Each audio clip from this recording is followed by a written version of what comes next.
चलिए लिखिए on the basis of, first डालिए on the basis of line of impact, on the basis of line of impact, इसमें लिखिए A, on the basis of line of impact लिखिए A, A में लिखिए head on collision, लिखिए head on collision, head on,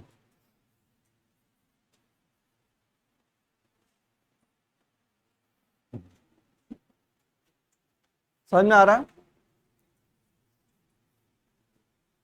इधर आगे बैठ जाओ तुम, और बेटा एक एक आगे बैठ जाओ, एक कहीं और जगह बैठ जाओ, यहां रख दो, नहीं यहां, इधर रख दो बेटा, कहीं उस स्टूल पे रख दो आगे।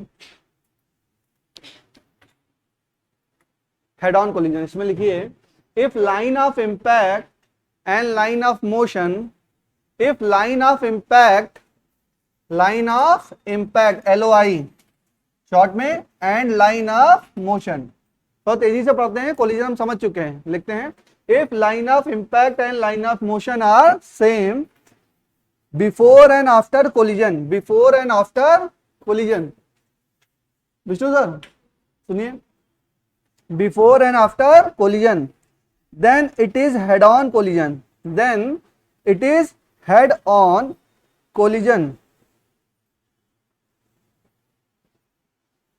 then it is head on collision। next line से if the velocity of colliding particle, if the velocity of colliding body particle, if the velocity of colliding particle, if the velocity of colliding particle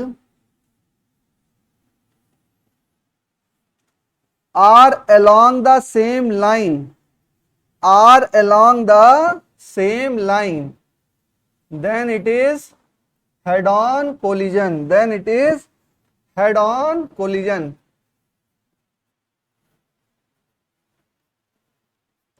बना लीजिए diagram. अगर A and B इन दोनों की velocity क्या है, along the same line, before and after collision, before and after collision, ये किधर जा रही है, मान लो कहीं भी जा रही है,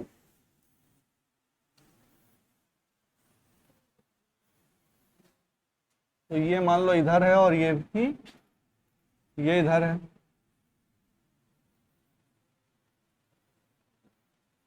ये बिफोर कोलिजन और ये क्या है, आफ्टर कोलिजन, ठीक है। अब ये किधर भी जा सकती है, ठीक है, तो line of impact and line of motion, अगर दोनों एक डायरेक्शन में तो उसको क्या बोल दूंगा, हेड ऑन कोलिजन, बिल्कुल बेसिक। नेक्स्ट चले, लिखो नेक्स्ट, लिखो ऑब्लिक कोलिजन, ये बना लीजिए। नेक्स्ट लिखिए oblique collision, oblique, oblique,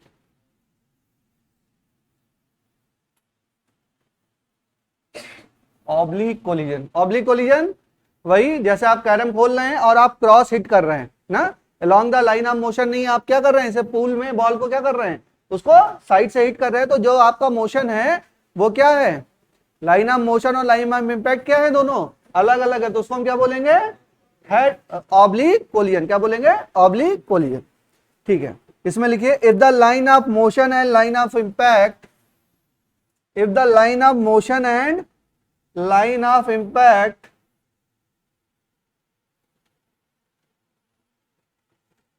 if the line of motion and line of impact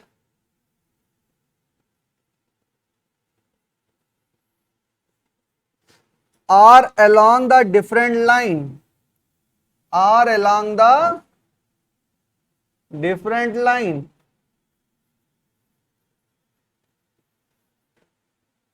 then before and after collision, if line of motion and line of impact are along the different line before and after the collision, before and after the collision, then it is oblique collision, then it is oblique collision।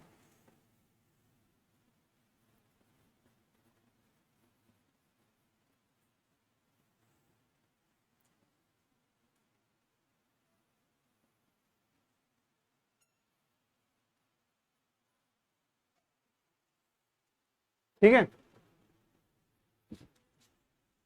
देखो ये कोई ball है, ball इसको दूसरी ball को आके hit कर रही है, तो बॉल का मोशन क्या है, ऐसा है, यहां जाना चाहती है तो line of motion of ball B, और ये मोशन, इसका मोशन इधर हो रहा है, मतलब ग्राउंड पे रखा है, ग्राउंड पे एक बड़ी बॉल रखी हो, उसको तुम हिट कर रहे हो, ऊपर से बॉल आके हिट कर रही है, तो ग्राउंड की बॉल किधर जाएगी, आगे जाएगी, तो ये ग्राउंड की बॉल किधर जा रही है, आगे जा रही, तो line of motion of ball A, और ये आके हिट किया तो जो कॉन्टेक्ट सरफेस के परपेंडिकुलर है वो क्या हो जाएगा, लाइन ऑफ इंपैक्ट। तो लाइन ऑफ मोशन तो दोनों बॉडी की क्या है, अलग अलग, और लाइन ऑफ इंपैक्ट भी क्या है, अलग है, तो उसको क्या बोलूंगा, ऑब्लिक कोलिजन, क्या बोलेंगे, ऑब्लिक कोलिजन।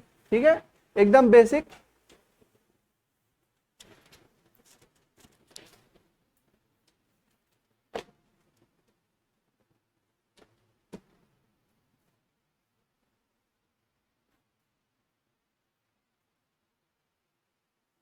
हो गया, एग्जाम्पल वो बना लीजिए जैसा स्नूकर वाला एग्जाम्पल, पूल और स्नूकर।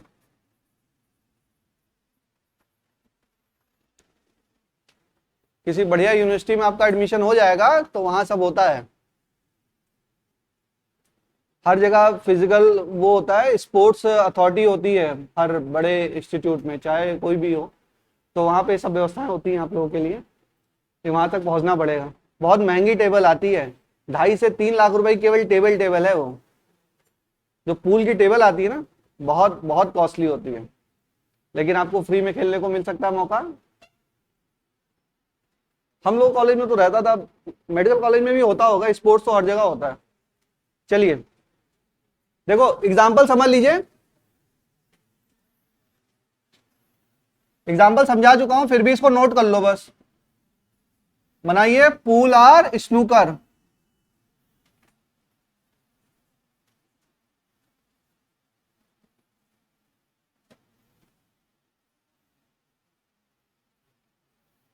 ये कौन सा कोलिजन है, हेड ऑन,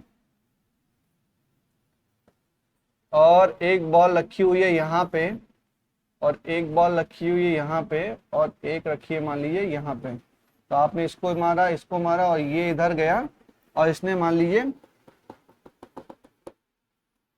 ऐसे टच किया, फिर ये बॉडी गई,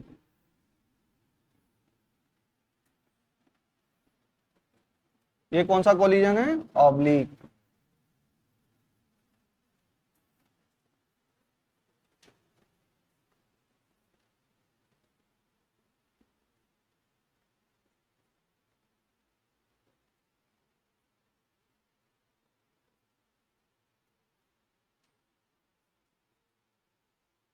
ठीक है, देखिए एक अच्छा कॉलेज आपकी जो 3-4 साल आप बिताते हैं ना कॉलेज में, तो पूरी जिंदगी पे असर होता है उन 4 सालों का। जो 4 साल आप बिताएंगे किसी कॉलेज में, अच्छा कॉलेज होगा तो बर्बाद भी हो जाओगे, बढ़िया कॉलेज होगा बहुत कुछ सीख के जाओगे। कॉलेज का बहुत ज्यादा आपकी पूरी जिंदगी पे असर रहेगा, ये जानिए, पूरी जिंदगी पे, तो बहुत इंपॉर्टेंट है। अभी तो आप केवल सिलेक्शन का सोच रहे हो, सिलेक्शन नहीं, अच्छे कॉलेज का सोचो, हाँ, बड़े कॉलेज का। सबसे बड़ा कॉलेज कौन सा है, एम्स। ऐसे ऐसे पेशेंट आते हैं वहां पे ना, देख के हिल जाओगे, बहुत खतरनाक।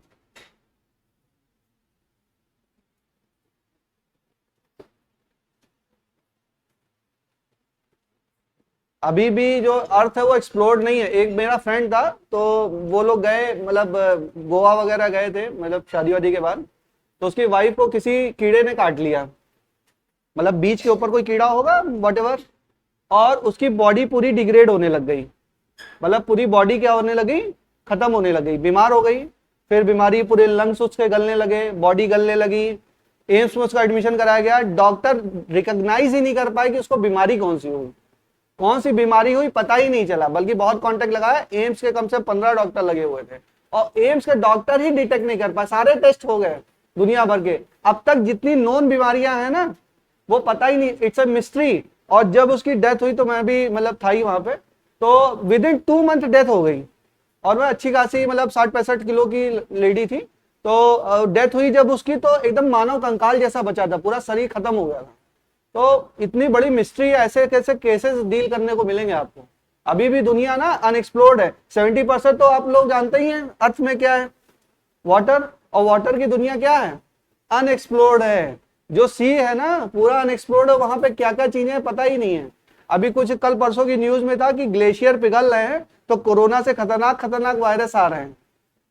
पता चला कि नहीं पता चला तुम लोग को? नहीं पता चला। अभी कल परसों की न्यूज में था, किसी ऑथेंटिक न्यूज में था कि कोरोना बहुत दिनों से डिपॉजिट हो रखी है बर्फ। अब बर्फ क्या है, ग्लोबल वार्मिंग से पिघल रही है, तो उसके अंदर बर्फ में मरता तो है नहीं, जो है वायरस वगैरह वो क्या है, जिंदा है। अब वो वायरस दोबारा से क्या करे, 40 साल 45 साल, मतलब पता नहीं कितने सालों से बर्फ जमी, 40-45 का पता नहीं कितने सालों से जमी हुई है। अब वो पिघल रहे, तो नए नए वायरस क्या हो रहे हैं, बाहर आ रहे हैं। तो अभी बिग अपॉर्चुनिटी आपके पास मतलब बहुत दुनिया बहुत एक्सप्लोर करने को बाकी है। ये सब दिमाग आपका तभी खुलेगा जब आप किसी बढ़िया कॉलेज में जाएंगे, नहीं तो बस डिग्री लेके यहाँ चले आओगे, नर्सिंग होम खोल लोगे, उससे ज्यादा नहीं। थोड़ा बड़ा सोचो, खोलेंगे नर्सिंग होम लेकिन फिर बढ़िया खोलेंगे ना, अच्छे लेवल पे। चलिए नेक्स्ट लिखिए, on the basis of energy. अरे बोलते हैं तो कुछ मोटिवेट होते हो कि नहीं, ऐसे ही सोते रहते हो रहे हो ना, कुछ करके दिखाओ जब मैं भी खुश हूं थोड़ा। On the basis of energy, on the basis of energy बताइए, on the basis of energy. पहला क्या है, इलास्टिक कोलिजन। अच्छा, कोफिशिएंट ऑफ रेस्टिट्यूशन पता है आप लोगों को? अभी नहीं पता, नहीं पता है, चलो फिर मैं करा देता हूं फिर बताऊंगा। इलास्टिक कोलिजन में क्या होगा, बिल्कुल बेस से समझिए।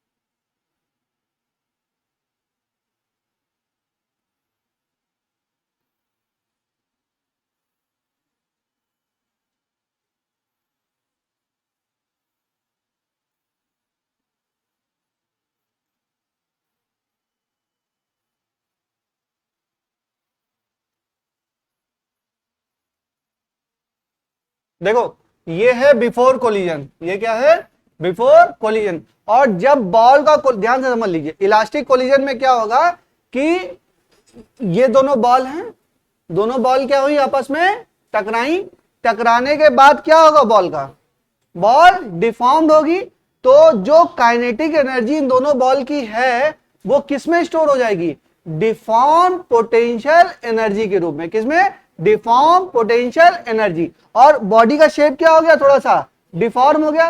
भाई बॉडी है, रबड़ की बॉल है, जब ये गिरती है तो कुछ ना कुछ दबता है कि नहीं दबता है, दबेगा, डिफॉर्मेशन आया। अगर बॉल को मैं उठा के इधर फेंकूं तो बॉल क्या होगी, कुछ पुश होगी, दबेगी, तो डिफॉर्म, उस दबने में क्या होगा, डिफॉर्म पोटेंशियल एनर्जी क्या होगी, स्टोर होगी। उसके बाद जब बाउंस बैक करेगी तो वही डिफॉर्म पोटेंशियल एनर्जी क्या उसमें बदल जाएगी, काइनेटिक एनर्जी में कन्वर्ट हो जाएगी। क्या ये मेरी बात समझ में आई? उसी तरीके से दोनों बॉल हैं, दोनों बॉल आपस में टकराई, डिफॉर्मेशन हुआ, डिफॉर्मेशन के बाद फिर रीफॉर्मेशन हुआ। पहले क्या हुआ, डिफॉर्मेशन, देन आफ्टर देखो डिफॉर्मेशन को मैंने देखो थोड़ा सा बॉडी को डिफॉर्म कर दिया, उसके बाद क्या हुआ, रिफॉर्मेशन। और ये विद इन सेकेंड होता है, मतलब सेकेंड के भी बहुत छोटा सा समय में। डेल्टा टी आपको कितना दिया हुआ है, 10⁻³ क्वेश्चन में ऐसे ही मिलेगा। सेकेंड के भी माइक्रो सेकेंड्स में हो रही है सारी चीजें। उसके बाद ये क्या हो गया, ये हो गया आफ्टर कोलिजन। ये क्या है, आफ्टर कोलिजन बॉडी को क्या मिल जाएगी, एक वेलोसिटी मिल जाएगी और वो वेलोसिटी से चला जाएगा।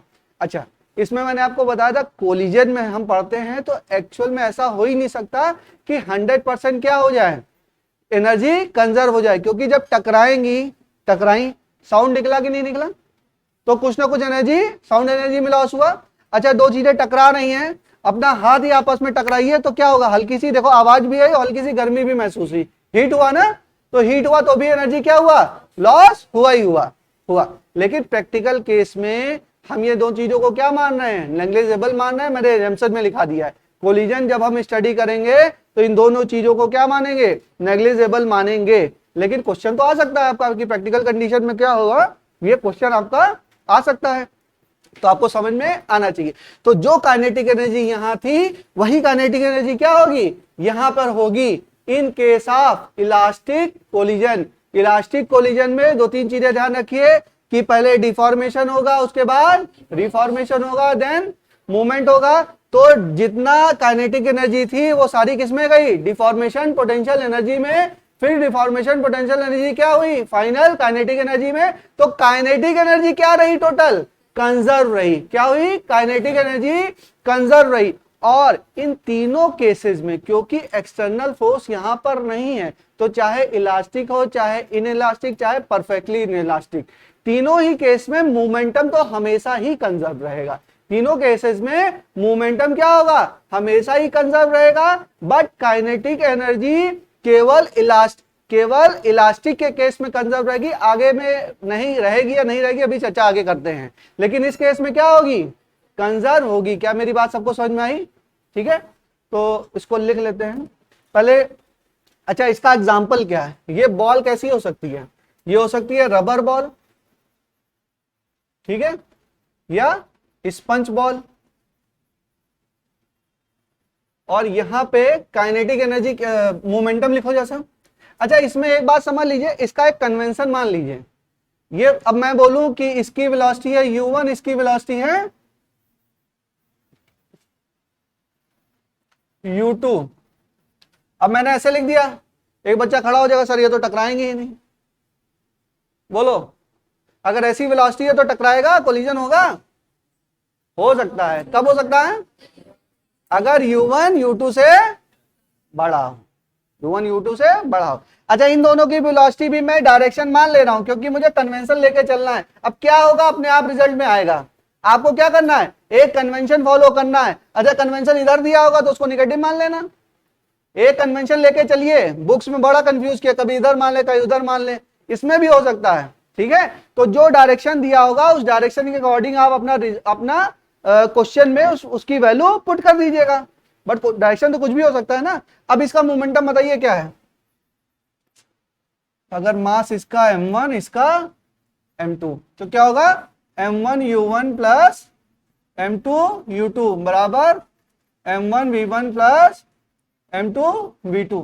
काइनेटिक एनर्जी बताओ, half m u1 square plus half m1 half m2 u2 square बराबर क्या, half m1 v1 square plus half m2 v2 square, ठीक है। ये काइनेटिक एनर्जी भी क्या होगी, काइनेटिक एनर्जी कंजर्व होगी, यानी कंजर्व होगी। नोट डाउन करिए।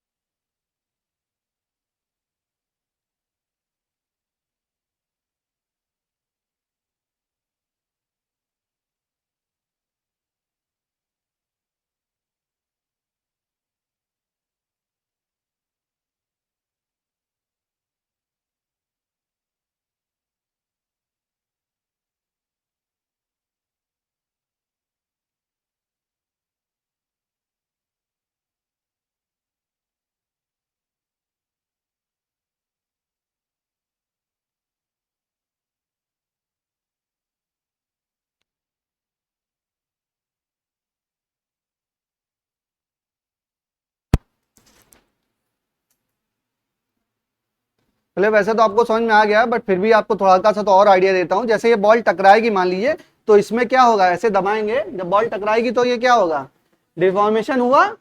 और इसको छोड़ देंगे तो ये क्या होगा, अपना शेप क्या करेगी, ये रिगेन कर लेगी। समझ में आ रहा, दिख रहा है ना सबको, बड़ी बॉल है, दिख तो रही होगी।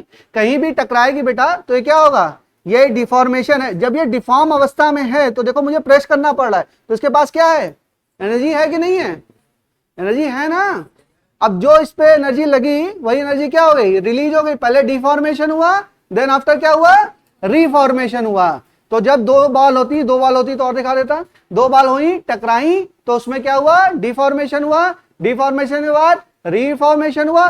और अगर बॉल रबर की है या स्पंज बॉल है तो जो डिफॉर्मेशन हुआ उतना ही रिफॉर्मेशन। अपने शेप को ये क्या पूरा रिगेन कर रही है कि नहीं कर रही है, ठीक है, बट आटे की बॉल दे दूं, गिरा दूं, ऊपर आएगी, वो शेप क्या होगा, वो डिफॉर्म ही होगा। तो जो भी काइनेटिक एनर्जी थी वो डिफॉर्मेशन पोटेंशियल एनर्जी में स्टोर हो जाएगी, वो वापस में रिफॉर्मेशन नहीं हो पाएगा। बट रबर की बॉल में it's a property of matter material, rubber की बॉल की प्रॉपर्टी ऐसी है कि वो क्या है, इलास्टिक है। इलास्टिक होने का मतलब है अपना शेप को रिगेन कर रहा है, और जब भी ऐसा रिगेन होगा तो जो डिफॉर्मेशन पोटेंशियल एनर्जी है वही ही काइनेटिक एनर्जी में कन्वर्ट हो जाएगी।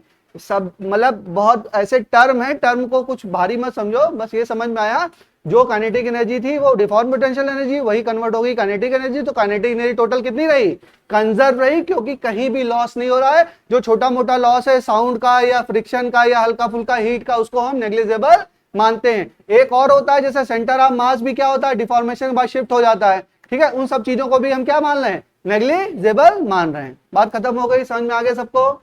नेक्स्ट लिखिए, नहीं इसमें एक लाइन लिखिए, लिखा है तो है नहीं, लिखा है अभी कुछ नहीं लिखा है, लिखो in an elastic collision, in an elastic collision the colliding body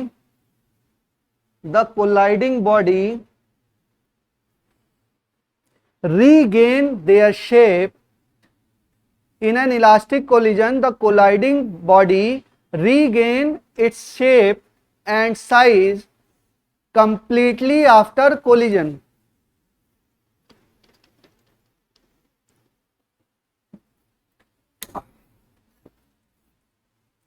In an elastic collision the colliding particle regain their shape and size completely after the collision. That is no fraction of mechanical energy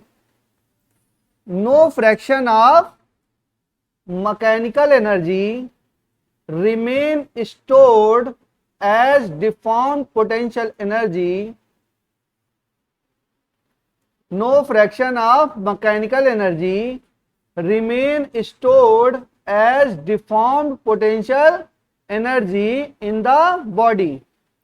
deform potential energy in the body. अच्छा, इसको mechanical energy भी बोल देते हैं। मान लो एक stationery है तो उसके पास काइनेटिक भी होगी, पोटेंशियल एनर्जी भी होगी, तो उसको भी एक टोटल मैकेनिकल एनर्जी क्या है, काइनेटिक प्लस पोटेंशियल ना, तो उसको ऐसे भी बोल सकते हैं in the body, full stop. दस kinetic energy of the system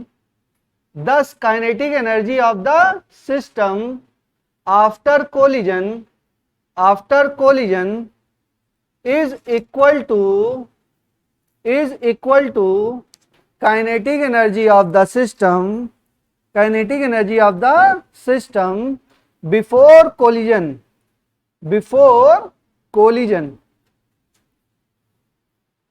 Thus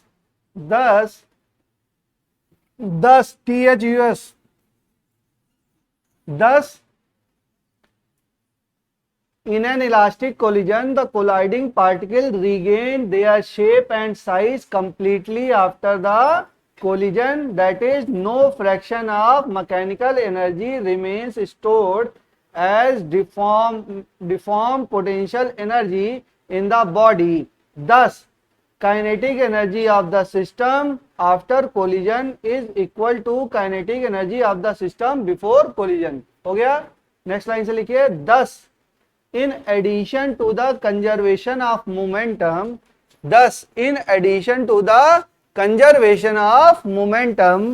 kinetic energy is also remains conserved. Thus in addition to conservation of momentum, kinetic energy also remains conserved before and after the collision. नहीं लिखी, देखो बेटा, thus in addition to the conservation of momentum, kinetic energy also remains conserved before and after the collision. हो गया, before and after the collision। तो इस case में momentum भी कंजर्व होगा और काइनेटिक एनर्जी दोनों ही कंजर्व होगी। नेक्स्ट लिखिए, अच्छा इसमें एक लिख लो, E इक्वल टू 1, इसी जहां पे लिखा है ना, हेडिंग डालिए वहीं पे लिखो E इज इक्वल टू 1। अभी बताऊंगा कि क्या है इसका मतलब। E इक्वल टू 1, इसको बोलते हैं कोफिशिएंट ऑफ रेस्टिट्यूशन। क्या बोलते हैं? कोफिशिएंट ऑफ रेस्टिट्यूशन, या COR करके और फिर ब्रैकेट में ई, इसका सिंबल ई है, ई बराबर 1। किसमें? परफेक्टली इलास्टिक कोलिजन में। किसमें? इलास्टिक कोलिजन में। नेक्स्ट लिखिए इन इलास्टिक कोलिजन। अभी बताऊंगा ये क्या मतलब है इसका। इन इलास्टिक,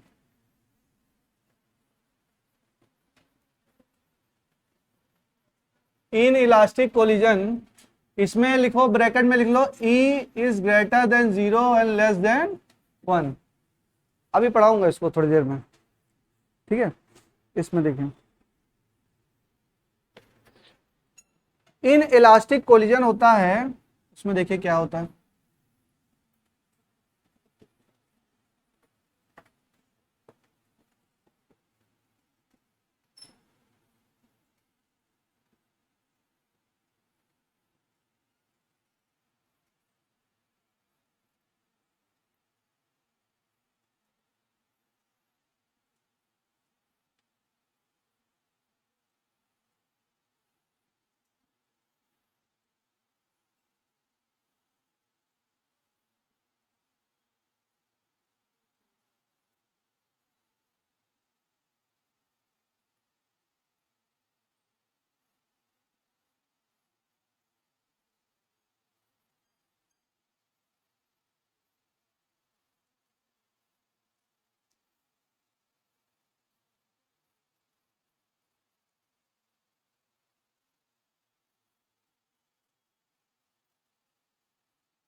देखिए इसमें दो बॉडी टकराई और दो बॉडी टकराने के बाद उसमें डिफॉर्मेशन आएगा, बट डिफॉर्मेशन कुछ ना कुछ उसमें क्या हो जाएगा? रह जाएगा। उसमें डिफॉर्मेशन अपना रह जाएगा, तो काइनेटिक एनर्जी कैसी होगी? लॉस हो जाएगी। भाई पूरी तरीके से अपने शेप और साइज को वो रिगेन नहीं कर पाएगा, तो डिफॉर्मेशन उसमें स्टोर्ड हो जाएगा। तो डिफॉर्मेशन पोटेंशियल एनर्जी क्या हो जाएगी? स्टोर्ड हो जाएगी। तो काइनेटिक एनर्जी क्या हो गई? कुछ ना कुछ लॉस हो गई। तो काइनेटिक एनर्जी इनिशियल और काइनेटिक एनर्जी फाइनल आपका नहीं होगा। तो kinetic energy will not remain conserve, but momentum यहाँ पे कंजर्व होगा। मोमेंटम तो हर जगह कंजर्व है तीनों केसेस में, क्योंकि एक्सटर्नल फोर्स नहीं है। एक्सटर्नल फोर्स नहीं है इन दोनों में। देखो एक्सटर्नल फोर्स नहीं है तो सेंटर ऑफ मास मूव नहीं कर रहा है। सेंटर ऑफ मास मूव नहीं कर रहा है तो क्या होगा? मोमेंटम हमेशा कंजर्व होगा। खत्म होगी कहानी। लिख लो इसको। In an elastic collision, in elastic लिखिएगा। समझ में आ रहा है आपको? सब लोगों ने रबड़ देखा होगा, तो रबड़ को एक इलास्टिक भी बोलते हैं ना, रबड़ को बहुत जगह इलास्टिक भी बोलते हैं। तो अगर इलास्टिक को आप स्ट्रेच करें और छोड़ दें तो अपना शेप क्या करेगा? वो रिगेन कर लेगा। और इन इलास्टिक का मतलब क्या है? वो अपना शेप रिगेन नहीं कर पा रहा है। जब रिगेन नहीं कर पा रहा है तो वहां पे क्या होगा? वहां पे आपका कुछ ना कुछ लॉसेस हो जाएंगे। तो काइनेटिक एनर्जी आपकी कंजर्व नहीं रहेगी, बट मोमेंटम क्या है? कंजर्व रहेगा। बात समझ में आ गई? नाम से ही समझ में आ रहा है। इलास्टिक है तो काइनेटिक एनर्जी क्या होगी? कंजर्व होगी। मोमेंटम क्या होगा? कंजर्व होगा। शेप क्या होगा? रीगेन हो जाएगा। 100% रीगेन हो जाएगा, क्योंकि जैसे ही रबड़ को खींचा छोड़ा तो अपना शेप क्या है? वो रीगेन कर ले। बट इन इलास्टिक में क्या होगा? मोमेंटम कंजर्व तो होगा, काइनेटिक एनर्जी कंजर्व नहीं होगी। डिफॉर्मेशन हो गया तो हो जाएगा, वो अपने शेप को रीगेन 100% हो सकता है, थोड़ा बहुत रीगेन कर ले जाए, बट 100% रीगेन नहीं कर पाएगा। कुछ ना कुछ तो करेगा, बट 100% नहीं कर पाएगा। तो काइनेटिक एनर्जी क्या हो जाएगी? लॉस हो जाएगी। लिखिए इसमें, in an inelastic collision the colliding particle do not regain, in an inelastic collision the colliding particle do not regain their shape and size,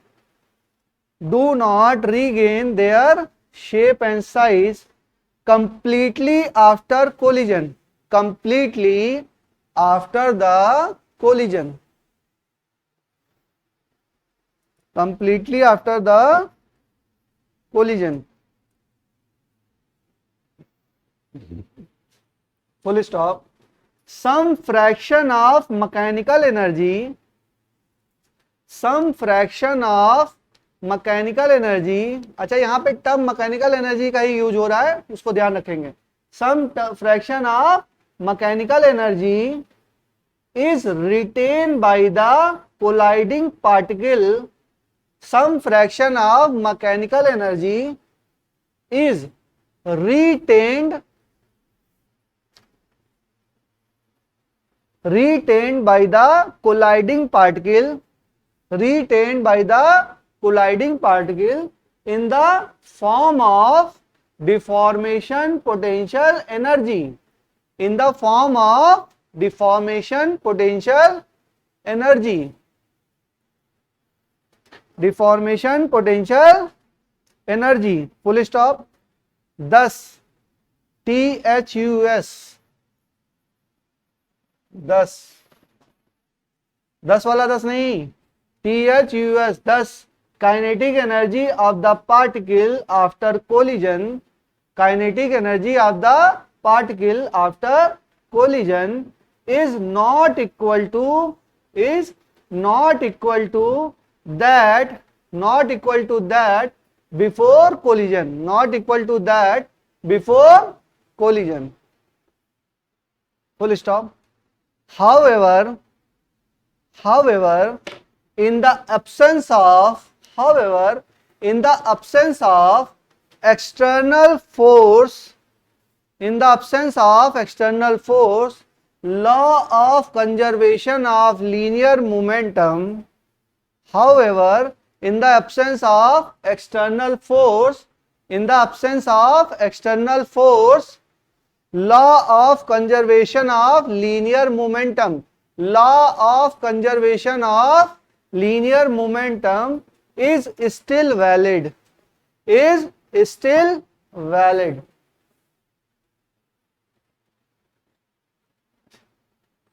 अच्छा अब एक क्वेश्चन बहुत सिंपल सा बताइए, काइनेटिक एनर्जी इनिशियल ज्यादा है कि काइनेटिक एनर्जी फाइनल? कौन सी काइनेटिक एनर्जी ज्यादा है? Kinetic energy initial should be greater than, क्या सबको बात समझ में आ रही है? काइनेटिक एनर्जी जो पहले है वो ज्यादा होगी, क्योंकि डिफॉर्मेशन पोटेंशियल एनर्जी में कुछ क्या हो जाएगा, लॉस हो जाएगा, तो फाइनल क्या होगा, कम होगी। ठीक है, तो इसको लिख लो, kinetic energy initial is greater than equal to, greater than kinetic energy final. क्या बात समझ में आ रही है? ये सारे आपके बुक्स में स्टेटमेंट दिए हुए हैं, एक बार थ्योरी समझ जाओगे स्टेटमेंट अपने आप समझ में आते आएंगे, पढ़ते चले जाना। उसको नोट्स पढ़ो बेटा, नोट्स से ही हो जाएगा, किताब बहुत ज्यादा पढ़ने की जरूरत नहीं है ना, किताबों से सवाल लगाओ देख लेना, लेकिन किताब से 10 गुना ज्यादा पढ़ा रहा हूं मैं। ठीक है, फिर भी आप लोग देख लीजिएगा थोड़ा बहुत। ठीक है, हो गया। नेक्स्ट लिखिए, परफेक्टली इनइलास्टिक कोलिजन, लिखो परफेक्टली इनइलास्टिक। देखो ये तो था इनइलास्टिक, एक पहले हमने क्या पढ़ा, इलास्टिक, अब इनइलास्टिक, अब पढ़ेंगे परफेक्टली इनइलास्टिक। ठीक है,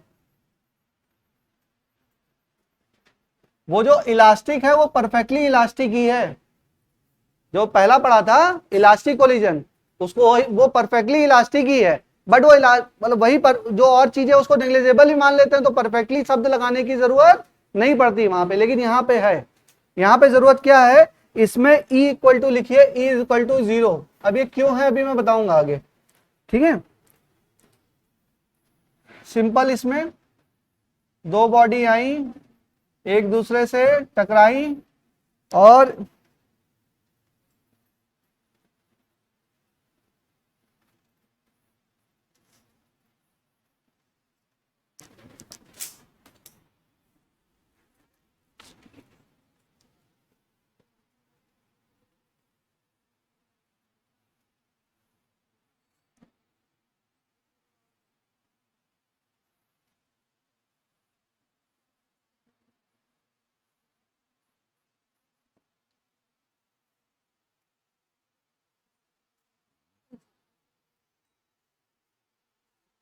देखो दो बॉडी आपस में टकराई, टकराने के बाद क्या हुआ, डिफॉर्मेशन, डिफॉर्मेशन के बाद दोनों बॉडी क्या हैं, एक ही साथ जा रही हैं। एग्जाम्पल कल आपको बताया था, ट्रक जा रही है, मोटरसाइकिल वाला जा रहा है, मोटरसाइकिल वाले ने ट्रक को मारा और दोनों में डिफॉर्मेशन आएगा, दोनों में आएगा, मोटरसाइकिल भी थोड़ी टूटेगी और ट्रक भी, और फिर दोनों क्या है, साथ में जा रहे हैं, स्टिक हो गए साथ में, फिर क्या हुआ, भले ये तो ऐसा गंदा सा एग्जाम्पल है बट ऐसा क्या है, ऐसा होता है ना, बॉल आई आपस में टकराई और डिफॉर्मेशन हुआ, डिफॉर्मेशन के बाद क्या हुआ, स्टिक टुगेदर हो गए और एक साथ वो मूव कर रहे हैं, तो उसको हम बोलते हैं, क्या बोलते हैं, उसको बोलते हैं perfectly inelastic collision. Perfectly क्या लिख दिया है, इन इलास्टिक, आईएन है ये, perfectly IN, inelastic collision.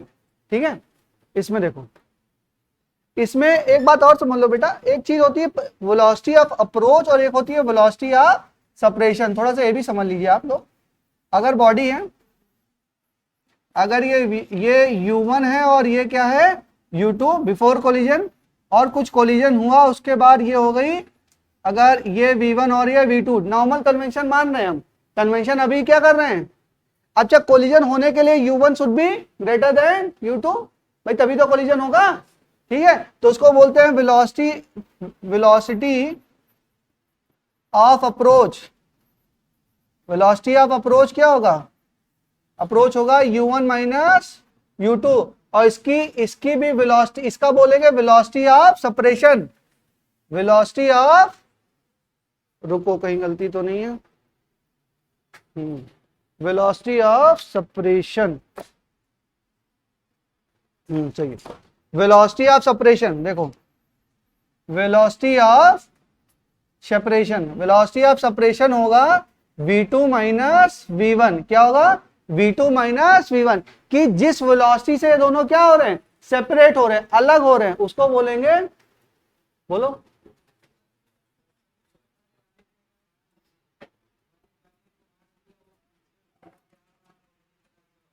बेटा, एक्सीडेंट की बात नहीं कर रहे हैं, हाँ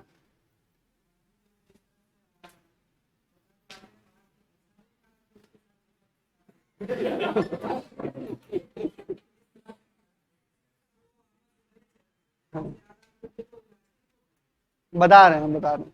देखो बेटा, वो मैंने केवल एग्जाम्पल बताया है, एक्चुअल में ट्रक और मोटरसाइकिल की स्टडी करने के लिए आईआईटी का मैकेनिकल इंजीनियर भी बुला लोगे तो वो भी नहीं सॉल्व कर पाएगा।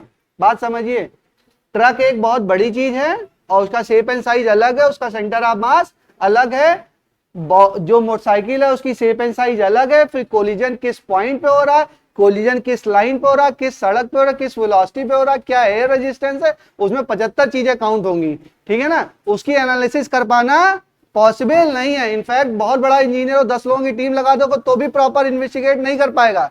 बहुत सारे पैरामीटर उस पर क्या कर रहे हैं, डिपेंड कर रहे हैं। वो मैंने एक एग्जाम्पल के लिए आपको समझा दिया, वो एग्जाम्पल नहीं वैलिड है, वो तो समझाने के लिए समझा दिया कि दोनों पार्टी जुड़ के चली गई, वो नहीं। हम यहाँ पे क्या स्टडी कर रहे हैं, एक छोटी सी बॉल जिसका सारा मास कहाँ पर है, सेंटर ऑफ मास पर है बेटा। वो ट्रक और मोटरसाइकिल की बात ही नहीं है, वो तो कल समझाने के लिए बता दिया मैंने ना कि कोलिजन कैसा हो रहा है, उसकी हम स्टडी नहीं कर सकते हैं। वो तो आप एमटेक करने लगोगे तो भी नहीं कर पाओगे, बिल्कुल नहीं कर पाओगे, वो एनालिसिस बहुत अगली चीज है। ठीक है, ये हमने कहा क्या किया, दो बॉडी हैं, मतलब रियल एग्जांपल ना दिया करें क्या, तुम लोग कहीं और चले जाते हो उतनी दूर नहीं जाना है बेटा, बस इसको समझना है। दो बॉडी हैं, दोनों में कोलिजन हुआ, दो बॉल हैं, 2-2 4-4 किलो की बॉल है, आपस में टकराई, टकराने के बाद क्या हो गई, स्टिक हो गई, और स्टिक होने के बाद क्या हो गया, वो सेम वेलोसिटी से जा रही है। अच्छा एग्जाम्पल समझो, दो घर में लोई बना लो आटे की, और दोनों को क्या करो, एक को अपने बहन से बोल दो, भाई से बोल दो, वो लुढ़काए तुम लुढ़काओ उसको, दोनों जगह सेम पे आएंगी तो दोनों क्या हो जाएंगी, स्टिक हो जाएंगी और दोनों मूव करने लगेंगी, होने की संभावना है ना। ठीक है, इसी तरह का कोई मटेरियल होगा जो जुड़ जाता होगा। ठीक है, दोनों स्टिक हो गया और मूव करने लग गए, अगर मूव करने लगे तो वो हमको वेलोसिटी चाहिए। ठीक है, तो बस बेसिक्स पे जाते हैं, ज्यादा इधर उधर नहीं। ठीक है, उतनी दूर मत जाओ।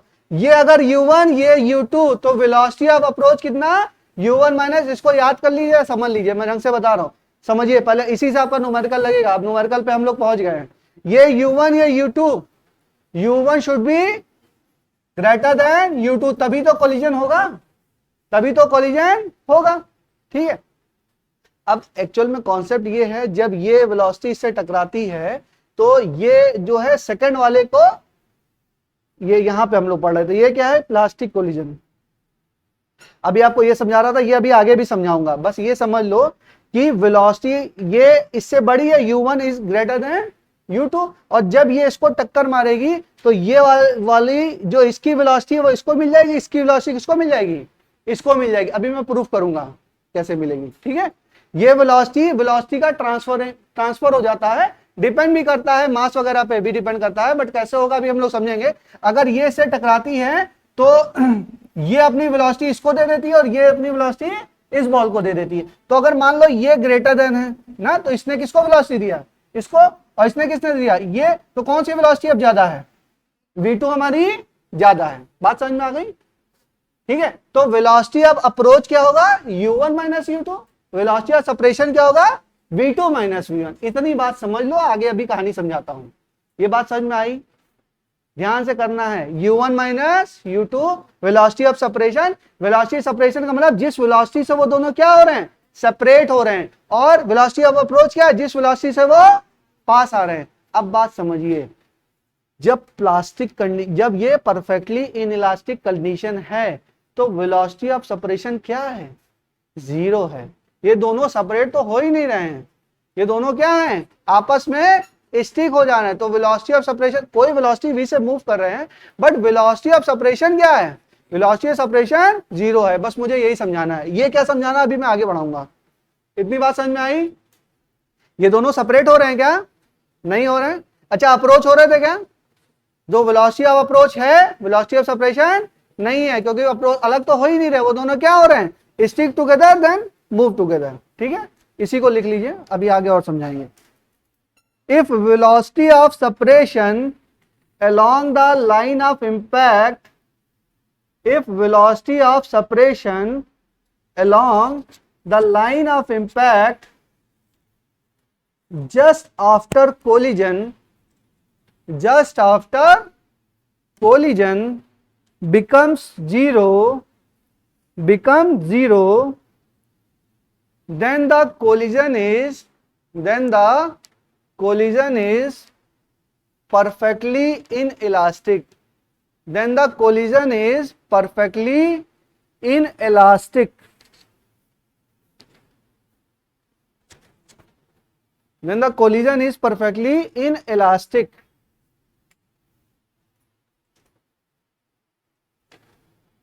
Full stop. Next line से लिखो, if both the body stick together, if both the body stick together,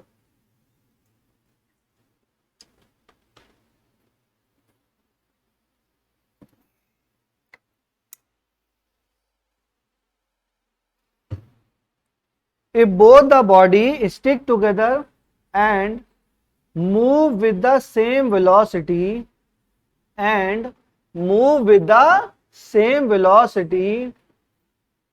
then it is perfectly inelastic collision. Then it is perfectly inelastic collision.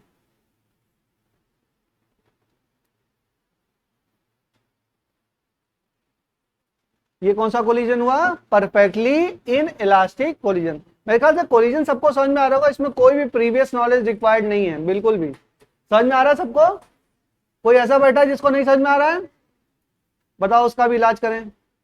कोई ऐसा बैठा है जिसको नहीं समझ में आ रहा, समझ में आ रहा सबको, नहीं, क्यों नहीं समझ में आ रहा, पीछे बता रही है क्या नहीं समझ में आ रहा, बताओ बेटा, बोलो, शर्माओ नहीं, बताओ। जो बता रहे वही नहीं समझ में आ रहा, क्या नहीं समझ में आ रहा, थोड़ा सा और बताओ, एक्सप्लेन तो करो, तभी तो मैं थोड़ा बताऊंगा।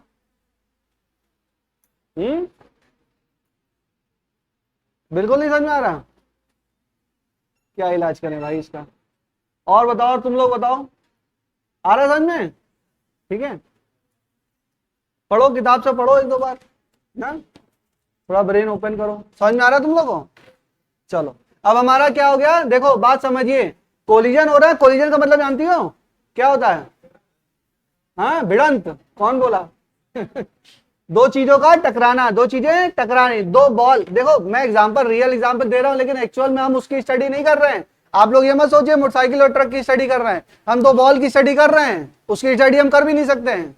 इंजीनियरिंग के लेवल से भी आगे की चीजें हैं, वो नहीं कर सकते उसकी स्टडी। दो बॉल हैं, दो बॉल टकरा रही हैं, अगर लाइन ऑफ इंपैक्ट उसका सेम है तो क्या बोलेंगे, head on collision. Line of LOI और LOM सेम है तो हेड ऑन कोलिजन, LOI और LOM डिफरेंट है तो ऑब्लिक कोलिजन। ये हो गया on the basis of line of impact, on the basis of line of impact. फिर दूसरा क्या है, on the basis of energy. अगर दोनों कोलाइड किए और एनर्जी का लॉस हो गया, तीन हो गए, उसमें क्या हो गया, इलास्टिक, इनइलास्टिक और परफेक्टली इनइलास्टिक। अगर काइनेटिक एनर्जी का लॉस नहीं हुआ और अगर शेप जो डिफॉर्म हुआ वो अगर रीगेन कर लिया तो क्या बोलेंगे, इलास्टिक कोलिजन। वहां पे काइनेटिक एनर्जी क्या होगी, कंजर्व होगी, और मोमेंटम क्या होगा, वो भी कंजर्व होगा। मोमेंटम तो हर जगह कंजर्व होगा, ठीक है। अब आगे इन इलास्टिक कोलिजन में तो E बराबर, E तो अभी पढ़ाऊंगा चलो, ठीक है। उसमें बॉडी अपना शेप क्या करती है, रिगेन तो करती है, लेकिन पूरी तरीके से नहीं कर पाती है। जब पूरी तरीके से नहीं कर पाती है, कुछ काइनेटिक एनर्जी या मैकेनिकल एनर्जी का लॉस हो जाएगा, तो काइनेटिक एनर्जी कंजर्व नहीं होगी या मैकेनिकल एनर्जी भी कंजर्व नहीं होगी, और हमारा क्या हो जाएगा, मोमेंटम कंजर्व होगा, ठीक है। फिर परफेक्टली इन इलास्टिक, इसमें क्या होगा, दो बॉडी आई, टकराई, साथ में मिली और मूव करने लगी, ठीक है। अगर मूवमेंट होने लगा तो क्या हो जाएगा, परफेक्टली इन इलास्टिक। यहां पे वेलोसिटी ऑफ सेपरेशन क्या होगा, 0 होगा, ठीक है। थोड़ा सा लाइट्स कम कर दो बेटा, केवल लाइट, फैन चलने दो। चलिए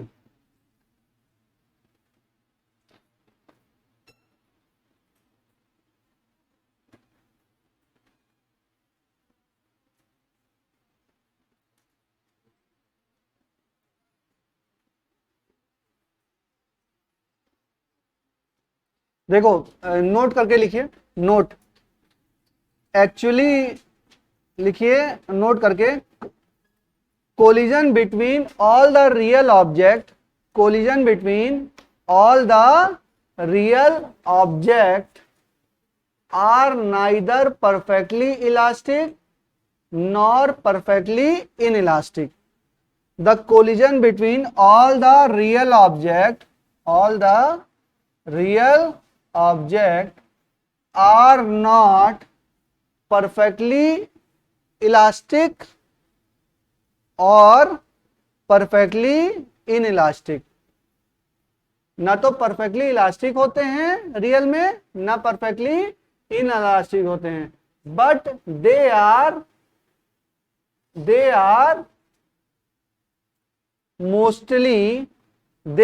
mostly in elastic collision, in elastic collision क्या होते हैं,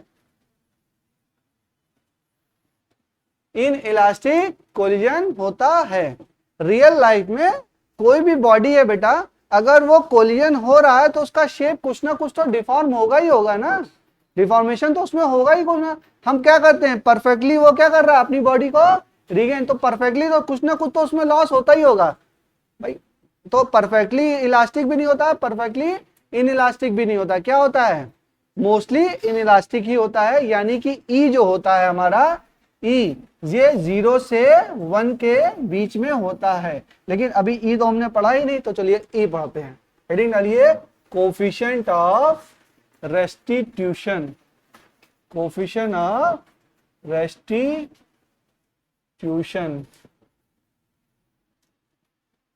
इसको बोलते हैं COR।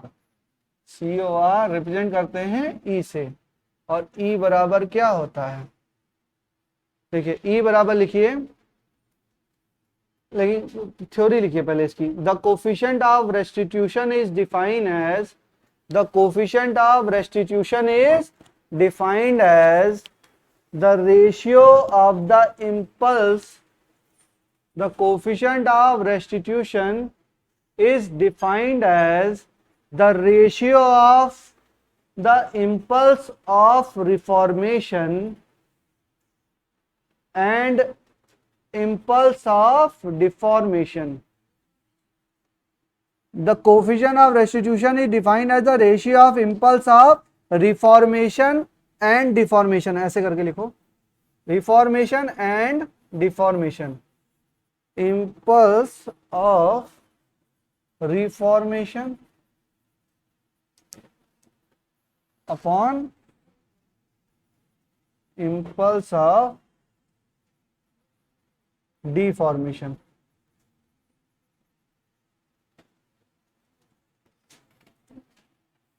नेक्स्ट लाइन से, it is a parameter to जज, it is a parameter to जज the elasticity in the collision. It is the parameter to जज the elasticity in the collision. Collision elastic है कि नहीं, परफेक्टली इलास्टिक है, inelastic है, या इलास्टिक कोलिजन है, ये हमको कैसे पता चलेगा? कोफिशिएंट ऑफ रेस्टिट्यूशन से. अगर E की वैल्यू 0 तो क्या होगा? Inelastic, perfectly inelastic. और E की वैल्यू अगर 1 तो क्या? इलास्टिक. उस वही परफेक्टली इलास्टिक को ही इलास्टिक बोल देते हैं, ठीक है. और E की वैल्यू अगर 0 से 1 के बीच में तो क्या हो जाएगा? इनइलास्टिक. बात समझ में आती है? इंपल्स भाई डिफिनीशन है केवल. E अगर 1 कर दोगे तो क्या हो जाए? इंपल्स ऑफ रिफॉर्मेशन बराबर इंपल्स ऑफ डिफॉर्मेशन. मतलब जिस इंपल्स से क्या हुआ?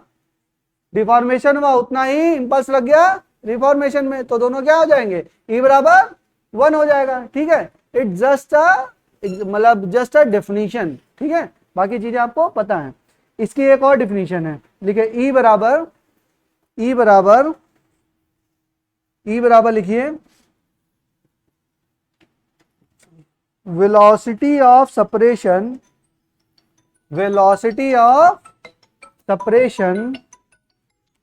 along the line of impact upon velocity of approach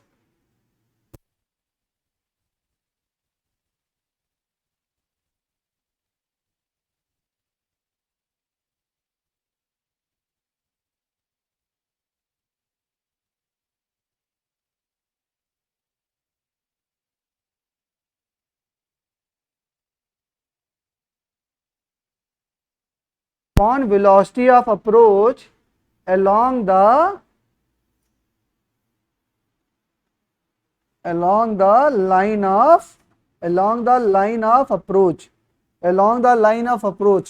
approach और मोशन एक ही चीज है, लेकिन लिख लो, बताते हैं.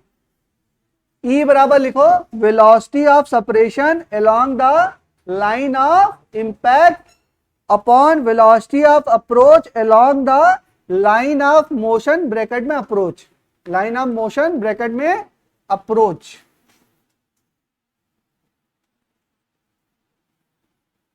ये हो रहा है U1 और ये है आपका U2. और क्या हुआ इनके बीच में?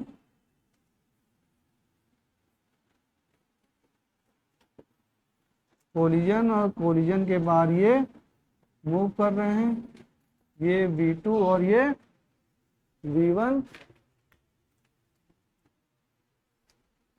एग्जॉस्ट ऑन कर दो.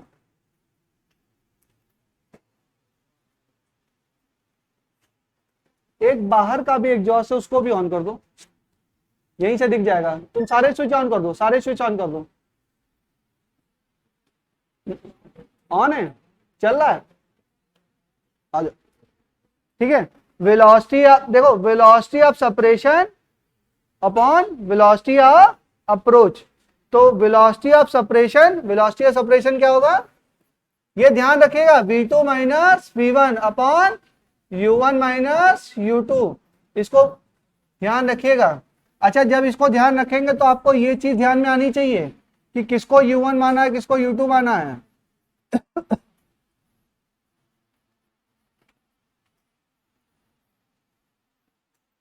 100% ध्यान रखिएगा, गलती हो जाएगा क्वेश्चन में, पहले बता दे रहा हूं, एकदम न्यूमेरिकल गलत हो जाएगा, ठीक है. आपने क्या माना?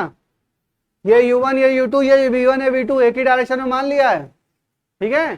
क्या हो रहा है, कैसे हो रहा है, किधर लाइन जा रही है, हमको मतलब नहीं है. हमने क्या माना? U1, U2, V1, V2. किधर माना? पॉजिटिव एक्स डायरेक्शन में माना. क्या डायरेक्शन आएगी कोलिजन के बाद, उससे हमसे मतलब नहीं है. अगर पॉजिटिव आया तो बोल दूंगा इधर है, निगेटिव आया तो इधर है. लेकिन कैलकुलेशन में, फॉर्मूले में हमने पॉजिटिव दिशा में माना है. भाई कैलकुलेशन में पहले से निगेटिव में मान लें? कहीं नहीं मानते हैं. हम सारा क्या कैलकुलेट करके रखते हैं? पॉजिटिव में ही कैलकुलेट करके रखते हैं. अगर निगेटिव होता है तो अपने आप आ जाता है, ठीक है.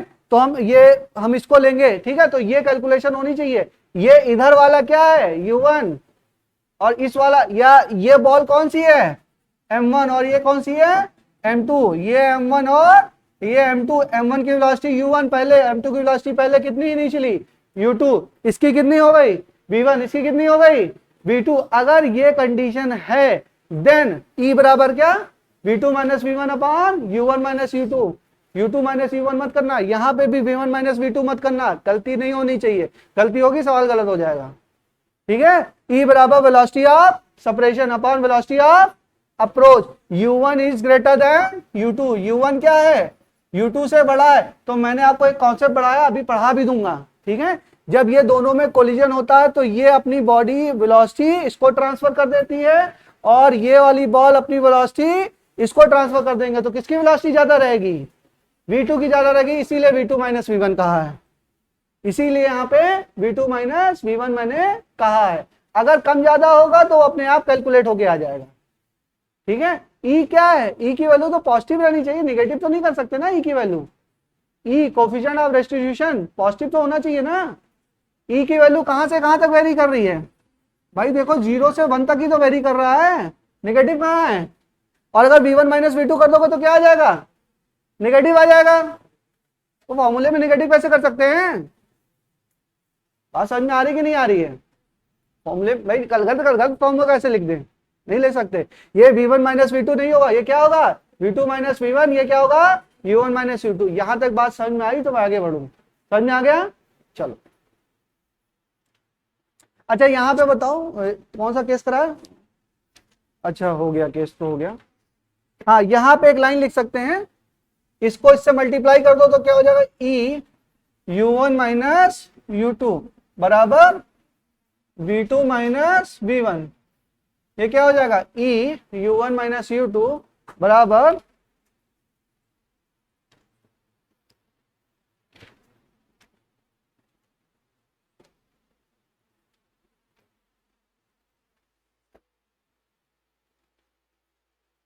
ठीक है, बात समझ में आ गई। तो EU, अच्छा ये तो हमने इस केस में समझ लिया, ठीक है। अब देखो एक चीज और अभी यही समझ लो, आगे दिक्कत होगी फिर समझने में। जैसे कोई बॉल है, मान लो टकरा रही है,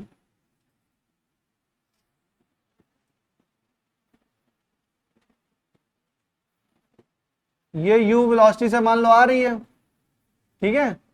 उसके बाद ये अगर परफेक्टली इलास्टिक है, मैं बोलता था परफेक्टली इलास्टिक है, तो जिस वेलोसिटी से आती थी वेलोसिटी से जाती थी, वहां पे E क्या होता था, E क्या होता था 1 होता था। E कितना है 1।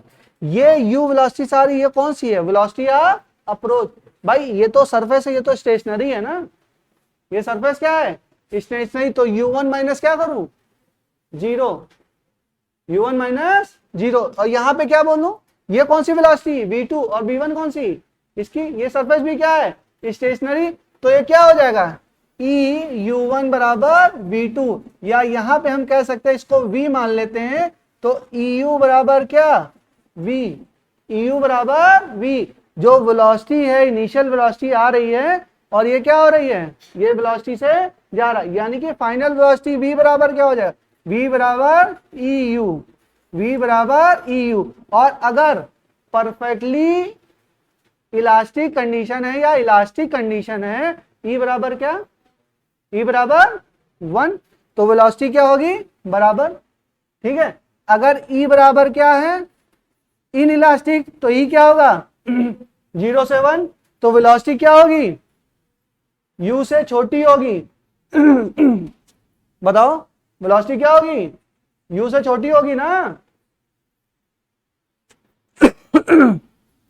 नहीं समझ में आ रहा बेटा। E की वैल्यू क्या है 0 से 1 के बीच में, मैंने मान लिया 0.5 है, कितना मान लिया 0.5, ठीक है ना। और U की मान लिया 10 मीटर पर सेकेंड, क्या मान लिया 10 मीटर। तो V बराबर क्या EU, ठीक है। तो कितना होगा 0.5 इंटू 10, कितना हो जाएगा 5 मीटर पर सेकेंड। इनिशियल वेलोसिटी कितनी 10 और अब कितना 5, तो वेलोसिटी क्या हो गई कम हो गई, वेलोसिटी क्या हो गई कम हो गई। जब भी किसी ऐसे कोफिशिएंट से मल्टीप्लाई करते हैं जो लेस देन 1 होता है तो वेलोसिटी वो प्रोडक्ट क्या हो जाता है, कम हो जाता है। बात समझ में आ रही है ना। तो अभी इसको आगे मैं और पढ़ाऊंगा, बस यहां तक आपको बात समझ में, यहां तक बात समझ में आई तो मैं आगे बढ़ूं, इसको मैं दोबारा से फिर बता दूंगा। यहां तक बात समझ में आई, ई बराबर क्या, ई बराबर v2 minus V1 upon u1 minus u2। यहां तक समझ में आया तो आगे चलूं, ये थोड़ा सा समझा दिया मैंने आपको, ठीक है। अभी और फिर समझाऊंगा, अभी आएगा, 2-3 बार आएगा। यहां तक समझ में आया, ये नहीं समझ में आएगा, ये वाली चीज नहीं समझ में आई क्या, अरे देखो बेटा, ये जब दो बॉल थी, दो बॉल में कोलिजन था, तो एक बॉल और दूसरी बॉल दोनों की वेलोसिटी मैंने लिया, ठीक है ना। तो एक बॉल की वेलोसिटी कितनी थी u1, एक दूसरे की वेलोसिटी कितनी थी u2। अब बॉल क्या हो रही है, सरफेस पे गिर रही है, तो बॉल की वेलोसिटी क्या u1 और सरफेस की वेलोसिटी क्या जा रही है, पृथ्वी कहीं नीचे जा रही है क्या, वहीं पे है, तो u2 क्या मान लिया 0, ठीक है ना। अब देखो, अब ये u2 किसकी वेलोसिटी है, वेलोसिटी ऑफ सेकंड, मतलब सरफेस पे गिरा, सेकंड कोलाइडिंग बॉडी की वेलोसिटी है, किसकी है, सेकंड कोलाइडिंग बॉडी की वेलोसिटी। अब देखो, अब v2 किसकी वेलोसिटी है, इसने तो अपनी ट्रांसफर कर दिया वेलोसिटी किसको, v2 को ना, तो ये बॉल तो चली जाएगी यहां आगे। अब ये v1 क्या रह गया, ये v1 क्या रह गया भाई, सरफेस भी कहीं जा रही है क्या, सरफेस क्या है स्टेशनरी, तो v1 क्या हो गया 0 हो गया, v1 क्या हो गया 0 हो गया। तो EU बराबर v2, तो वही EU बराबर क्या है v, EU बराबर v। तो वेलोसिटी बराबर, वेलोसिटी जो होगी वो E टाइम इनिशियल वेलोसिटी के बराबर होगी, E टाइम इनिशियल वेलोसिटी के बराबर। कुछ भी नहीं समझ में आया तो ये समझो, E बराबर क्या होता है v2 minus V1 upon u1 minus u2। तो E u1 माइनस u2 बराबर E v2 माइनस v1। ये क्या है, वेलोसिटी ऑफ अप्रोच, और ये क्या है, वेलोसिटी ऑफ सेपरेशन।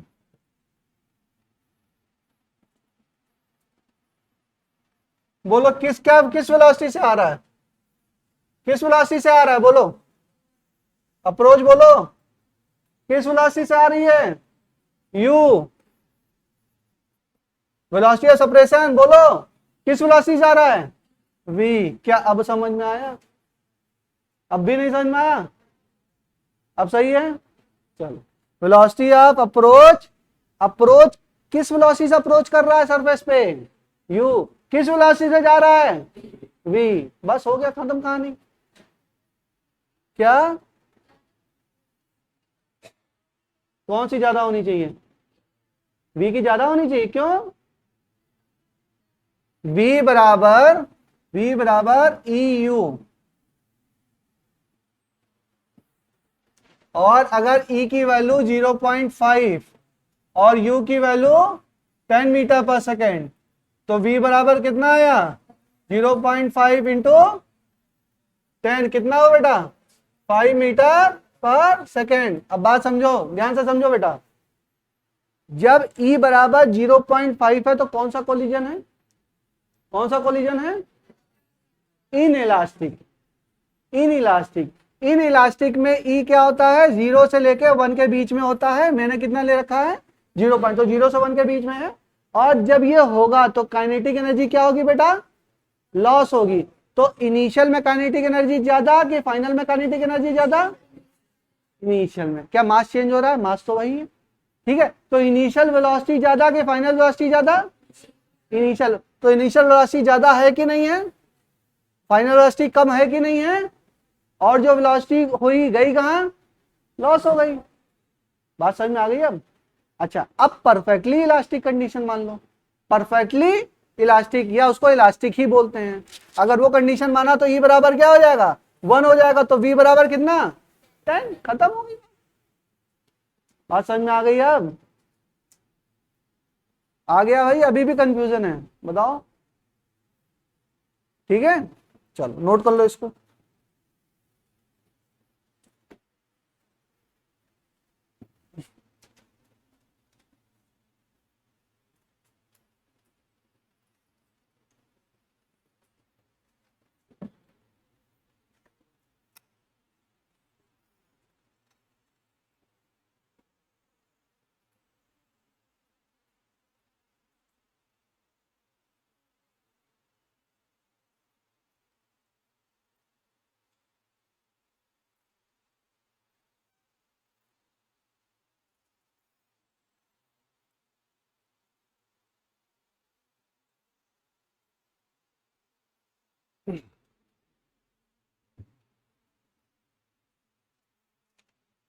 परेशान मत हो बेटा, एक सवाल और कराते हैं, अभी समझ में आ जाएगा आप लोगों को, ठीक है ना। चलिए फिर थोड़ा सा और डिटेल में इसको समझ लेते हैं ना। लिखो collision in one dimension, heading डालिए collision in one dimension. Vishnu sir सुनिए, थोड़ा एसी चला दीजिए 10 मिनट, बहुत गर्मी हो रही है। और वो कर लीजिए, बोले थे आपसे, लिखिए collision in one dimension.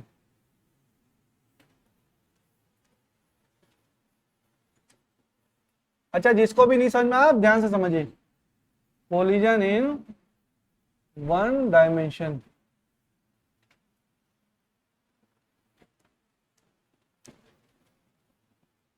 Hindi English की प्रॉब्लम तो नहीं हो रही तुम लोगों को? हिंदी तो बोल ही रहे हैं, समझा तो हिंदी में रहे हैं। अब कोलिजन को क्या बोलें, क्या बोलते हैं? हाँ, संघट।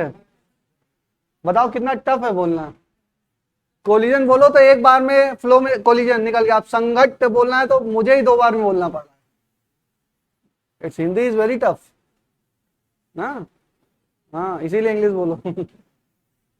इंग्लिश का कोई प्रमोशन नहीं है बेटा, मतलब कुछ चीजें हैं जो इंग्लिश में इजी हैं और पूरा वर्ल्ड लेवल पे वही कर रहे हैं। कल को डॉक्टर बनोगे, 4 रिसर्च पेपर पढ़ोगे, कैसे पढ़ोगे? अच्छी बुक्स, अच्छे ऑथर्स की बुक्स पढ़ोगे। भाई फर्जी का डॉक्टर झोला छाप बनना है तो एमबीबीएस करने की होती क्या है ना, कुछ भी कर लो इधर उधर, पैसे बहुत लोग कमा लेते हैं। पैसा कमाना अलग चीज है और अपने ब्रांड वैल्यू बनानी अलग चीज है, अपनी एक पर्सनालिटी ग्रो करनी अलग चीज है। पढ़ रहे हो तो आपका उद्देश्य यही होना चाहिए बेटा। लाइफ में कंप्रोमाइजेस इस एज में नहीं करने चाहिए, आप लोग की एज में। कंप्रोमाइज का भी एक एज होती है, 30-35 साल के हो गए, कुछ नहीं हो पाया, वटेवर नहीं कर पाए, तो एक कंप्रोमाइज स्टेज में आप आ जाते हैं क्या, चलो ये कर ले। बट अभी आपका उद्देश्य ये नहीं होना चाहिए। अभी आपका उद्देश्य होना चाहिए कि वर्ल्ड में जो भी कुछ हो सकता है हमको करना है, और एकदम सोच आपकी ग्लोबल स्टैंडर्ड होनी चाहिए। ये नहीं बहराइच में पैदा हुआ बहराइच जैसी सोच। यहाँ के लोगों से तो बात ही मत करिए, एकदम बिल्कुल बात मत करिए। सही बता रहे हैं। मैं बताऊं, मेरा बहराइच में कोई दोस्त नहीं है, 2-3 दोस्त हैं, मतलब मैं बात ही नहीं कर सकता किसी से। 10-15-20 मिनट बात करो, उससे बाद बात ही नहीं बचती है, क्योंकि लोगों के पास बात करने लायक कुछ है ही नहीं। क्या डिस्कस करो? नगर पालिका का वो खुदाई चल रही है, नाली साफ नहीं हुई। हाँ, कुछ प्रधानी का चुनाव चल रहा है, कोई सभासदी का चल रहा है, कहीं ये मेले, कहीं ये कहीं वो। आज यहाँ बिजली चली गई थी, कल ये हो गया था, कल वो हो गया था। अब ये कोई मैटर है क्या? मतलब small people talk about the persons. जो सबसे छोटी मानसिकता के आदमी हैं वो पीपल्स के आदमी, इंसान के बारे में, जैसे वो घरेलू लोग होते हैं, वो इनकी मौसी ने ये बोल दिया, मामा ने ये बोल दिया, ये सब कहानी। ये small people. Big people talk about the ideas. Idea के बारे में बात करते हैं। किसी बड़े एंटरप्रेन्योर से मिलो, किसी बड़े बिजनेसमैन से मिलो, किसी बड़े डॉक्टर से मिलो, तो हमेशा क्या करेगा? वो आइडियाज के बारे में बात करेगा। और उससे भी करे बड़े आदमी के पास मिलोगे तो वो इम्प्लीमेंटेशन के बारे में, आइडिया में बात करने का नहीं केवल मैटर है, इंप्लीमेंट तो करो आइडिया को। तुमने बना लिया डायरी, सबने बनाया होगा, आप सबने बनाया होगा स्टडी प्लान, लेकिन मैं बता रहा हूँ 10% ज्यादा लोग फॉलो नहीं कर रहे होंगे। 10% भी ज्यादा बोल दिया मैंने। सबने डायरी बनाई है, अपना बनाया ना, 4 घंटे ये, 6 घंटे ये, 2 घंटे ये, 2.5 घंटे, 1:15। अच्छा, डायरी में ऐसे बनाते हैं 2:15 से 3:15 तक पढ़ेंगे, फिर 15 मिनट ब्रेक। अच्छा, ये चाहे पूरा हो ना हो, ये 1 घंटे का हो जाएगा। ऐसा है कि नहीं है? अरे ऐसा है, फिर ब्रेक ब्रेक ब्रेक। और मैं बता रहा हूं ना, आप एक दिन नहीं फॉलो कर सकते हैं, बिल्कुल ऑनेस्ट। और आप नहीं, इट्स अ ह्यूमन नेचर बेटा। बहुत बड़े बड़े लोग, अच्छे अच्छे बच्चे भी नहीं फॉलो कर पाते हैं ना, ये चीजें नहीं है। तो आपका अप्रोच ये होनी चाहिए कि जब आप पढ़ रहे हो ना, आपका फ्लो नहीं टूटना चाहिए। आप पढ़ लो तो पढ़ लो, टाइम बाउंड नहीं होना चाहिए, मजा आना चाहिए पढ़ने में। पढ़ लो, एनसीईआरटी पढ़ रहे, बहुत मजा आ रहा है, 4 चैप्टर पढ़ेंगे। आप स्टडी को एकदम मजेदार बना दीजिए, थोड़ा पढ़िए फिर और पढ़िए, एकदम मजा आने लगे। कोलिजन, अरे कैसे नहीं समझ में आएगा? समझ में आएगा, पढ़ेंगे। क्यों नहीं? आज कोलिजन टॉपिक वाइज बनाइए, टाइम वाइज नहीं, टॉपिक वाइज। कोलिजन लेके बैठे, पूरा कोलिजन खत्म कर देंगे तब उठेंगे, नहीं तो उठबे नहीं करेंगे। आज अपने आप को कसम खा लेते हैं आज नहीं उठेंगे, पहले कोलिजन खत्म कर लेंगे। आज एनसीईआरटी का 4 चैप्टर लिख डालेंगे तभी उठेंगे। टाइम बाउंड मत बनिए। वो टाइम बाउंड में क्या है, पढ़े, फिर जो 15 मिनट है ये भी खत्म, फिर लंच का टाइम लिखते, लंच। अच्छा, लंच करने का तो पापा से ये घंटा बात कर रहे हैं। होता है ना, फ्यूचर प्लानिंग चलती रहती है। पापा दिल्ली जाएंगे तो हमें एप्पल दिला दीजिएगा, ना। बुक हो रखा होगा सबका, एमबीबीएस में सिलेक्शन होते ही मुझे गाड़ी चाहिए, मुझे ये चाहिए, मुझे वो चाहिए ना, सब बुकिंग हो रखी होगी, पर सिलेक्शन तो हो, सिलेक्शन तो हो, सिलेक्शन लेके आइए, एप्पल तो हम ही दे देंगे आपको ना, हम ही दे देंगे आपको, आप सेलेक्ट होइए, आप एमबीबीएस में सेलेक्ट होइए, आपका आधा खर्चा मैं उठा दूंगा, मतलब मेक इट ऑन रिकॉर्ड, कोई ऐसा इश्यू नहीं है, आप सिलेक्शन तो लाइए। अच्छा, सिलेक्शन का मोटिवेशन चीजें नहीं होनी चाहिए, मैं तो ऐसे मोटिवेट करने कह दे रहा हूं आपको, ये चीजें नहीं, मोटिवेशन अपने अंदर से आपको आना चाहिए कि मुझे ये करना है, मुझे अपनी लाइफ बेटर बनानी है, अपने आसपास के लोगों की लाइफ, अपने खानदान की लाइफ, और पूरा अपने आप को, सबसे पहले अपने आप को ग्रो करना है ना, तब कुछ फायदा है। तो पढ़ाई से और इन सब चीजों से ज्यादा इंपॉर्टेंट आपका ब्रेन है बेटा, ब्रेन बहुत इंपॉर्टेंट है, और ब्रेन के ऊपर काम करिए। जिस किसी व्यक्ति ने अपने दिमाग को कंट्रोल कर लिया वो सक्सेस हो गया, और इधर इधर उधर की बातों में लगे रहोगे तो जिंदगी भर लगे ही रहोगे, कुछ नहीं हो पाएगा। ठीक है, चलें पढ़ें, चलो। कोलिजन इन वन डायमेंशन, नहीं समझ में आया होगा, वीडियो लेक्चर पढ़ गए हैं उसको देख लीजिएगा, ठीक है, आज का भी डाल दूंगा। ऐसा नहीं समझ में आने का कोई रीजन नहीं है, समझ में आना चाहिए हमेशा।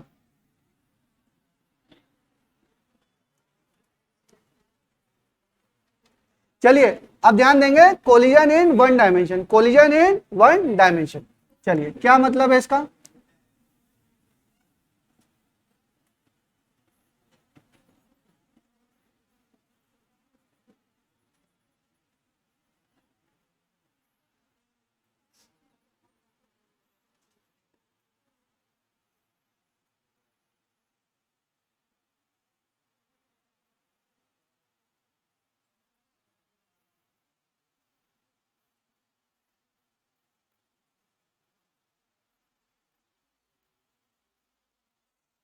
चलो, ये क्या है, बिफोर कोलिजन, ये है आफ्टर कोलिजन, और ये कोलिजन,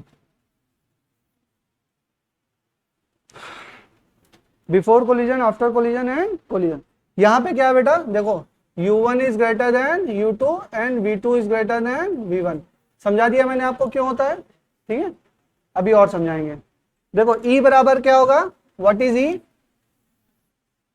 E बराबर v2 minus v1 upon u1 minus u2, तो यहां से आएगा v2 माइनस v1 बराबर E times u1 minus u2, तो v2 बराबर v1 plus E u1 minus u2, क्या ये आ जाएगा आपका, बात सही है यहां तक, इतना आ जाएगा, ठीक है, v2 बराबर v1 plus E u1 minus u2। अच्छा, अब क्या है, momentum conservation by momentum conservation.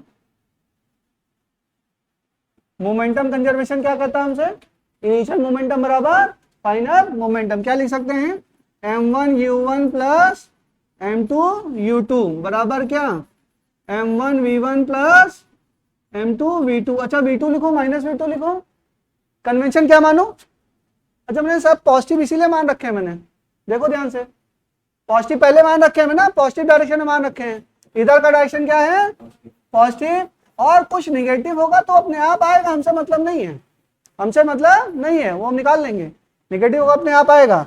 हमने माना किसमें, m1 u1 plus m2 u2 बराबर m1 v1 plus m2 v2। अच्छा चलिए, इसमें जरा v2 की वैल्यू रखिए, ये v2 की वैल्यू है ना, ये इक्वेशन हो गई 1 और ये इक्वेशन हो गई 2, इक्वेशन 1 एंड इक्वेशन 2। अब देखिए v2 की वैल्यू मैं रख रहा हूं, ध्यान दीजिएगा, और इधर रख रहा हूं m1 v1 प्लस m2, और v2 की वैल्यू क्या रखूं, v1 plus E u1 minus u2 बराबर क्या, m1 u1 plus m2 u2। थोड़ा सा तेजी से करूं,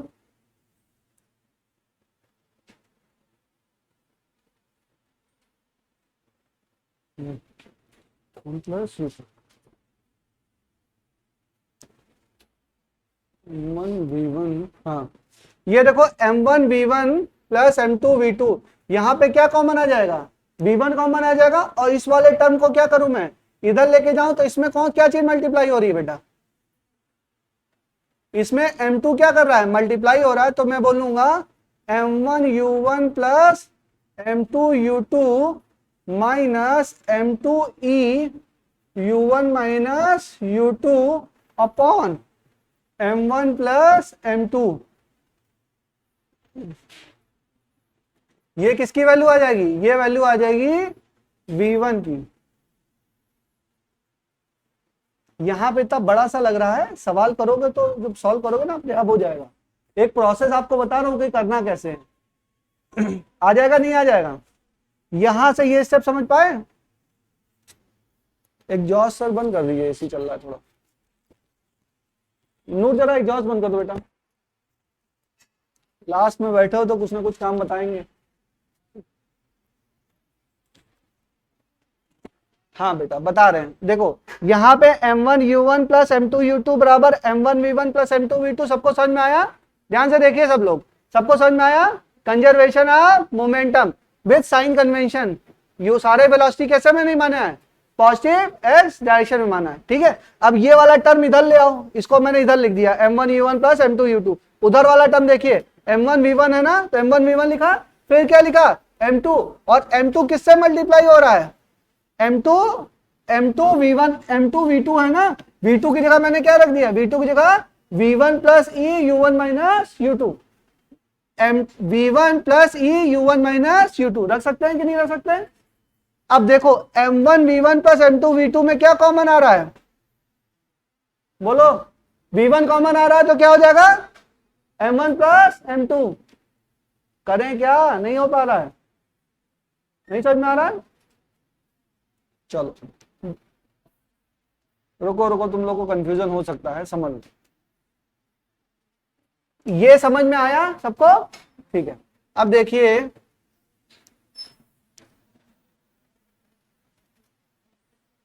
देखिए M1 V1 प्लस M2 और V2 की जगह मैं रख रहा हूं V1 plus E U1 minus U2 बराबर क्या? M1 U1 plus M2 U2।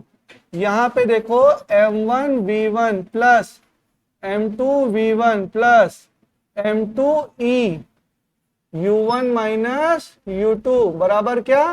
M1 U1 plus M2 U2। अब इन दोनों में बोलो क्या कॉमन?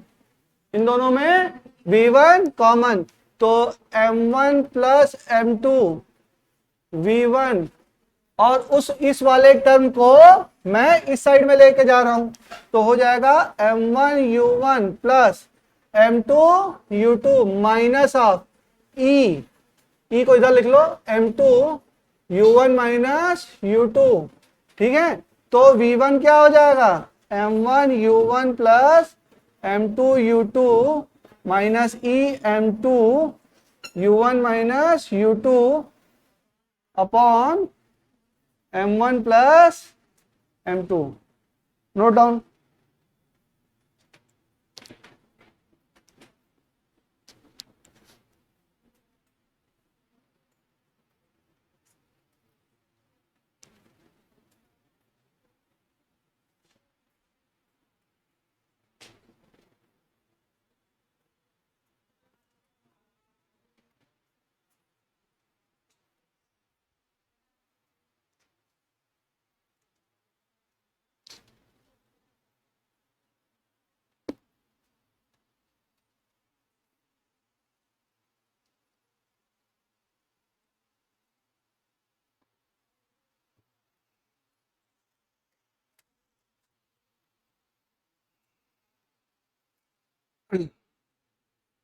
ये केवल मैथमेटिकल टर्म है, इसमें घबराने वाली बात नहीं है बेटा, कुछ नहीं है। क्या हमने किया?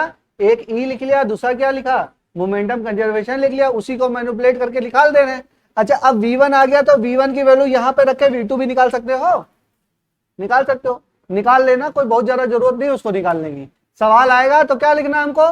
कोफिशिएंट ऑफ रेस्टिट्यूशन लिखना आना चाहिए। क्या होता है? V2 minus V1 upon U1 minus U2। दूसरा क्या है? Momentum conservation. तीसरा क्या है? Kinetic energy conservation. अगर होगा तो ठीक है, अगर E बराबर 1 होगा तो वहां पे काइनेटिक एनर्जी कंजर्व होगी, नहीं होगा तो कंजर्व नहीं होगी, काम खत्म हो गया। बस ये दोनों लिखना आएगा, आ जाएगा। ये इसमें कुछ नहीं है, इसमें केवल मैथमेटिकल मैनिपुलेशन है। V1 की वैल्यू आ गई, V1 की वैल्यू इसमें रखेंगे तो V2 की वैल्यू भी आ जाएगी, डायरेक्ट मैं लिख दे रहा हूं, आप लोग कर लीजिएगा। V2 की वैल्यू आएगी M1 U1 plus M2 U2 plus M1 E U1 minus U2 upon M1 plus M2। चलिए,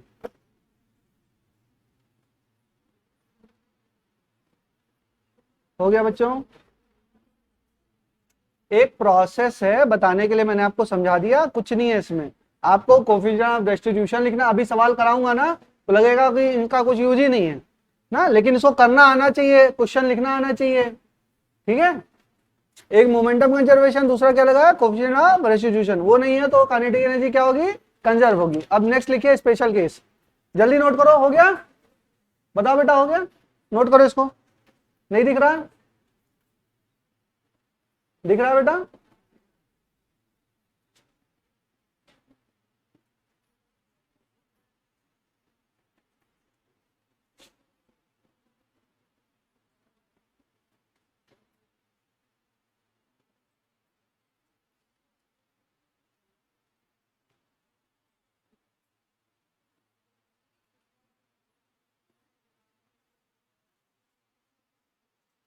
चले नेक्स्ट, चले नेक्स्ट, चले, चलो। स्पेशल केस, हेडिंग डालिए special case. Special case, special case में E बराबर 0, E बराबर 0 क्या है, परफेक्टली इन इलास्टिक। अच्छा, E होता क्या है, V2 माइनस V1 अपॉन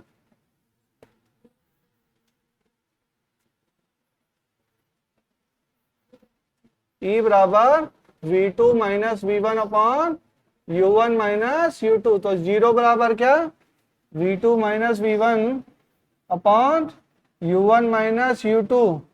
तो V2 माइनस V1 बराबर 0, यानी कि V2 बराबर क्या, V1। V2 बराबर क्या, V1। V2 बराबर V1 का क्या मतलब है, तो वेलोसिटी ऑफ सेपरेशन तो क्या है, 0 है भाई। V2 माइनस V1 बराबर 0 या वेलोसिटी ऑफ सेपरेशन 0, यानी कि दोनों एक साथ मिल गए तो क्या एक वेलोसिटी से जा रहे हैं, तो सेपरेट हो ही नहीं रहे, सेपरेट तो हो ही नहीं रहे। जब एक ही वेलोसिटी से जा रहे हैं तो वेलोसिटी सेपरेशन क्या है, 0। तो कंडीशन प्रूफ हो गई कि V2 माइनस V1 बराबर 0, तो वेलोसिटी ऑफ सेपरेशन, इसका मतलब क्या है, लिख लो, वेलोसिटी ऑफ सेपरेशन बराबर क्या, बराबर 0। वेलोसिटी ऑफ सेपरेशन क्या हो गई, 0 हो गई, और इसकी एक वेलोसिटी हो गई, ठीक है, लिख लीजिए। So for the perfectly inelastic collision, so for the perfectly inelastic collision, so for the perfectly inelastic collision, both the bodies move with the same velocity, both the body move with the same velocity after the collision, move with the same velocity after the collision। क्या होंगे, दोनों same velocity से move करेंगे। Next लिखिए, जल्दी करिए, हम सब समझा चुके हैं। Elastic, elastic collision, elastic collision,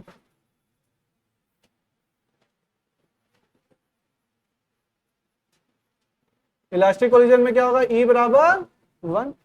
E बराबर 1 का मतलब क्या होगा, E कितना होता है, V2 minus V1 upon U1 minus U2। और इसमें करिए लेट, लेट M1 बराबर M2 बराबर M, ये हमने मान लिया, दोनों का मास मान लिया। तो हम मोमेंटम क्या मानते हैं, कंजर्व। तो M2 U2 बराबर M1 V1 plus M2 V2।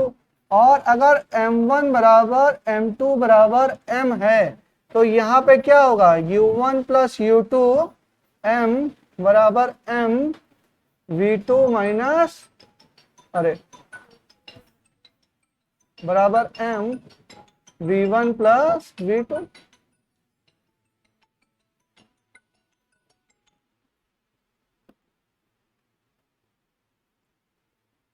जल्दी करिए, एक सवाल कराना है तब खत्म करेंगे क्लास आज की, जल्दी करिए।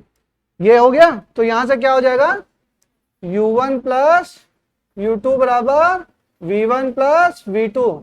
अच्छा, e बराबर 1 दिया हुआ है वहां पे, क्या दिया है, e बराबर 1, तो यहां से क्या आ जाएगा, u1 माइनस u2 बराबर क्या, v2 माइनस v1। तो एक इक्वेशन हो गई ये और दूसरी इक्वेशन हो गई ये, तो इन दोनों को ऐड करें हम, u1 माइनस u2 बराबर क्या है, v2 माइनस v1। क्या बोल सकते हैं, बात समझ में आ रही कि नहीं आ रही है।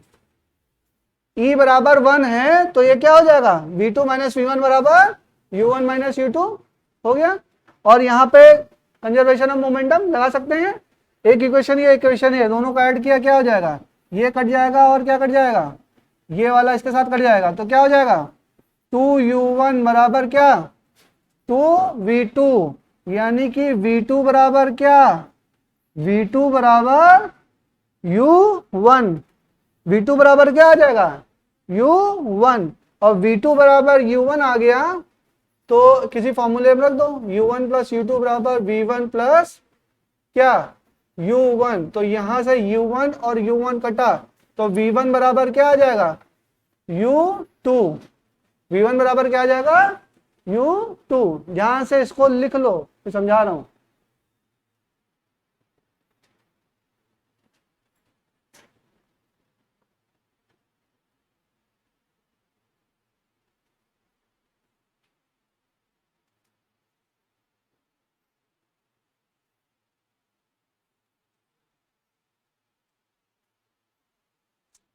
लिख लिया बेटा, समझ में आया,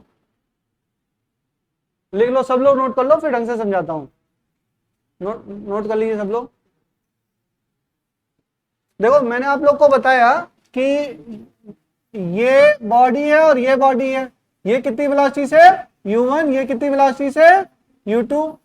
अच्छा, फिर ये बॉडी और ये बॉडी, ये आफ्टर कोलिजन है, ये किस वेलोसिटी से v1 और ये किस वेलोसिटी से v2।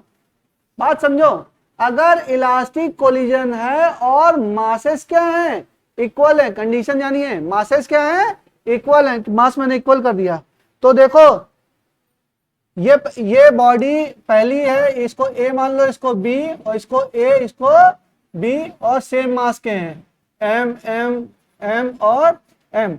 v2 बराबर क्या आया है, देखो v2 बराबर u1, v2 बराबर u1, और v1 बराबर क्या, v1 बराबर क्या आया, u2। मतलब इसने अपनी बॉल बी ने अपनी वेलोसिटी किसको दे दी, ए को दे दी, और ए ने अपनी वेलोसिटी किसको दे दी, बी को दे दी। तो वेलोसिटी क्या हो गई, इंटरचेंज हो गई या एक्सचेंज हो गई। बात समझ में आ गया।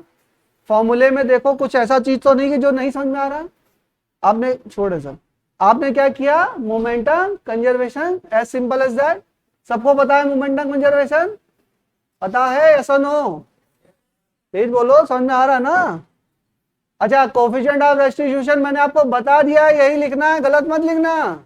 ई बराबर क्या, v2 minus v1 upon u1 minus u2। इसी में गलती करते हैं बच्चे, ये ध्यान रखिएगा।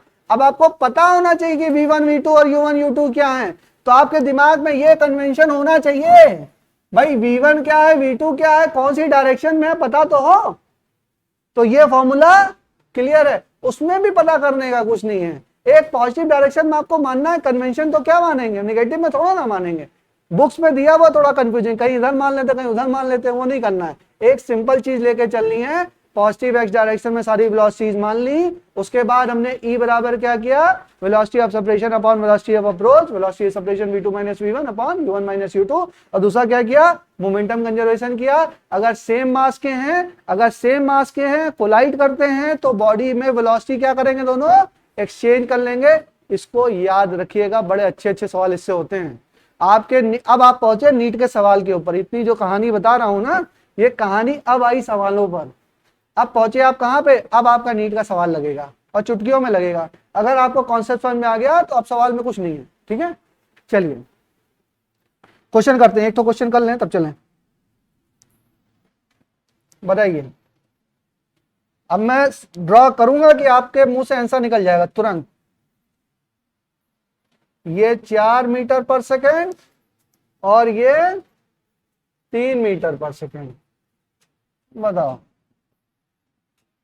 इन दोनों में कोलिजन हुआ, कोलिजन के बाद एक स्टेप, कोलिजन का बनाने की जरूरत नहीं है, मान लो क्या हुआ, कोलिजन हुआ और कोलिजन के बाद कुछ वेलोसिटी होगी, बोलो ए और बी, वेलोसिटी क्या होगी, ए की कितनी वेलोसिटी, 3, डायरेक्शन, डायरेक्शन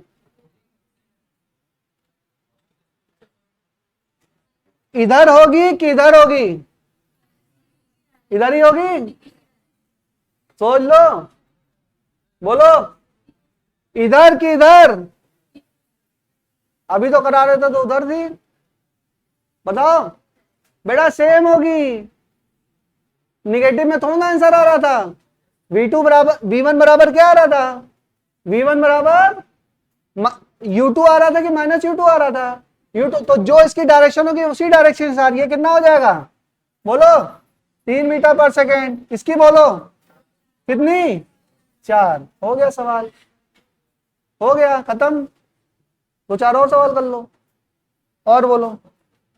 कोलिजन के सवाल बहुत इजी है, थ्योरी समझ में आ गई तो सवाल आप चाहेंगे तो भी गलत नहीं कर पाएंगे, चाह कर भी गलत नहीं होगा सवाल, कह रहे ये गलत कर दूं, सिलेक्शन नहीं चाहिए मुझे, तब भी सही हो जाएगा ना, कुछ सवाल तो ऐसा होने चाहिए, इतना पढ़ डालो कि चाह के भी गलत ना हो, एकदम कस के, एकदम कसम खा के पढ़िए, बिल्कुल एकदम जिद होनी चाहिए आपकी ना, हाँ एकदम कसम खा के, एक दिन, अच्छा ये मैराथन है तो एक दिन में स्प्रिंट मत करिएगा नहीं तो लॉसेस भी हो सकता है, जैसे एक दिन बहुत ज्यादा एग्जॉस्ट कर दिया आपने अपनी बॉडी को, ऐसा होता है आप लोगों के साथ, एक दिन तो पढ़ रहे हैं, 2 बजे का टाइम टेबल है, 4:30 बजे तक पढ़ लिया, बहुत खुश हुए कि हाँ आज तो मजा आ गया, आज बहुत पढ़े, अगले दिन क्लास में भी नींद, दिन में भी नींद, पूरा दिन चौपट, बर्बाद हो जाता पूरा दिन।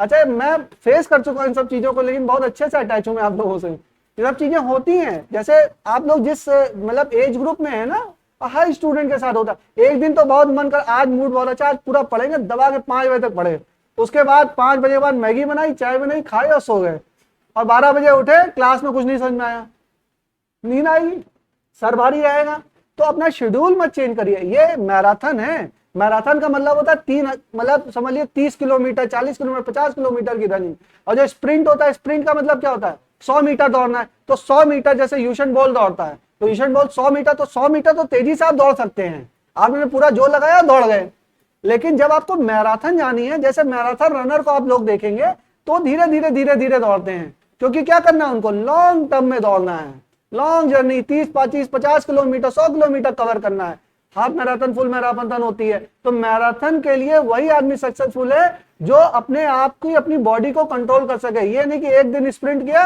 अगले दिन गिर गए ना, 4 दिन आगे के और चले गए, बीमार हो गए, वो चीज नहीं है, डेली आप बनाइए, अपनी बॉडी को एग्जॉस्ट मत करिए, हर इंसान की बॉडी अलग अलग है, अपने हिसाब से समझिए कि आपकी स्ट्रेंथ क्या है, किसी की शायद 4 घंटे होगी, किसी की 6 घंटे, किसी की 8 घंटे, अपनी स्ट्रेंथ के हिसाब से अपना काम करिए, कोई दिन में पढ़ता हो, कोई दोपहर में, कोई रात में, ठीक है ना, दोपहर तो यही बीत जाता है लेकिन जो भी समय बचता है, एक अपना पॉजिटिव टाइम जोन निर्धारित करिए, उसमें पढ़ाई करिए, ठीक है, तब जाके आपका समझ में आ जाएगा आपको धीरे धीरे। चलो अब नेक्स्ट बढ़ते हैं, अगर ये मान लीजिए इसकी वेलोसिटी तुरंत जैसे ही आंसर आए 2 मीटर पर सेकेंड, ये आपका 0 पे रखा है, ये ए ये बी, बोलो ए और बी, बोलो वेलोसिटी, बोलो जल्दी बोलो, इसकी वेलोसिटी कितनी, -0, कौन बोला 0, और इसकी वेलोसिटी 2 की -2, 2 किधर, इधर इधर, हो गया, सवाल में कुछ है दम है, कुछ नहीं है, बट आपको पता तो होना चाहिए। नेक्स्ट चलो, और एक सवाल और कर लो, नहीं एक अच्छा सवाल कर लो, क्योंकि ये कर नहीं पाओगे,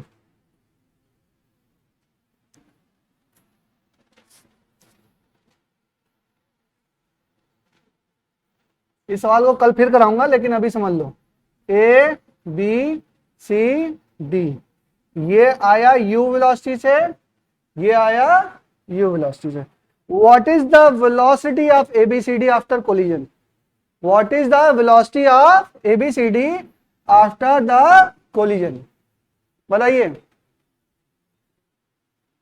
बोलो। ये रेस्ट पे रखे इनिशियली, ये दोनों क्या है, रेस्ट पे रखे, और ये इधर से आ रहा है, ये इधर से आ रहा, टक्कर मारा, तो बोलो। अरे मुझे फाइनल वेलोसिटी बताओ बस। बोलो, ए की बोलो, बी की बोलो, सी की बोलो, डी की बोलो, अपनी बार साइन से बोलो, साइन बताओ। बोलो, ए की बोलो 0, बी की कितनी, यू, सी की साइन कन्वेंशन के साथ कितना, -u, डी की 0, गलत। सब लोग का आंसर यही है, किसकी, सबकी 0, बहुत सही, 0 0 0 0, ये भी गलत। और बताओ थोड़ा सा, हाँ, ए और डी में, हाँ पढ़ रखा है कहीं पे, कहाँ पढ़ रखा है, यूट्यूब पे पढ़ रखा है, अच्छा देखो बच्चा एक स्टेप आगे अलग से पढ़ता है, चलो कोई बात नहीं, ए और डी में एक्सचेंज हो जाएगी, कैसे एक्सचेंज हो, प्रोसेस समझाओ। तो ए वाले बी को देगा, ये भी सी को देगा, चलो ठीक है, तुमको थोड़ी बहुत नॉलेज है, समझ लो बेटा। ये इसको टकराएगा तो ये किस पे आ जाएगा, देखो ए रेस पे आ गया, बी की वेलोसिटी क्या हो गई, बी की वेलोसिटी हो गई u। अच्छा ये इससे टकराया तो ये किस पे, कितनी वेलोसिटी हो गई, सी की u, और ये डी किस पे हो गया, ये आपका 0 पे हो गया, बात समझ में आ गई। ठीक है, अब ये दोनों आ रहे हैं तो अब फिर तो कोलिजन होगा, होगा नहीं होगा, होगा। जब ये होगा तो ये कितने पे, ये u और ये क्या है, ये भी u, और ये दोनों क्या अभी भी रेस्ट पे रखे हैं। अरे नहीं समझ में आया, ये इससे टकराया तो इसने वेलोसिटी कितनी दे दी इसको, u, और ये इससे टकराया तो वेलोसिटी कितनी दे दी u, और इन ये दोनों किस पे, रेस्ट पे, ये दोनों किस पे आ गए, रेस्ट पे आ गए। अब ये इससे टकराया तो इसने अपनी वेलोसिटी किसको दे दी, इसको, इस डायरेक्शन में, और इसने कितनी वेलोसिटी दे दी, ये इस डायरेक्शन में। ठीक है, अब ये दोनों फिर शांत रहेंगे, फिर आगे जाके इसको टकराएंगे, फिर आगे टकराए, अगर एक स्टेप और बताएं तो यहां से टकराए तो इसने कितनी वेलोसिटी दे दी इसको, u, और ये क्या आ गया, रेस्ट पर, ये रेस्ट पे आ गया, इसने कितनी वेलोसिटी दे दी, हो गई कहानी खत्म। इसकी वेलोसिटी क्या हो गई इधर, मतलब अल्टीमेटली क्या हुआ, डी ने अपनी वेलोसिटी किसको दे दी, ए को, ए ने कितने वेलोसिटी दे दी, एक, हाँ एक पिंग पोंग करके बॉल आती है बेटा, अगर इसको मूव करो, ये दोनों रेस्ट पे हैं तो कौन सी मूव करती है, देखा है फिजिक्स में एक्सपेरिमेंट होता है तुम लोग में शायद, और इधर पे बॉल मारो तो किस पे वेलोसिटी आती है, अब बीच वाली रेस्ट में तो रेस्ट पे ही रहती है, याद है कि नहीं, वही चीज है, समझ सकते हैं। चलो आज की क्लास समाप्त होती है, आप लोग का केवल एक वेरिएबल ऑब्लिक कोलिजन बचा हुआ है और वेरिएबल मास सिस्टम बचा हुआ है, देन हम रिजिड बॉडी डायनेमिक्स स्टार्ट करेंगे। ठीक है, थैंक यू।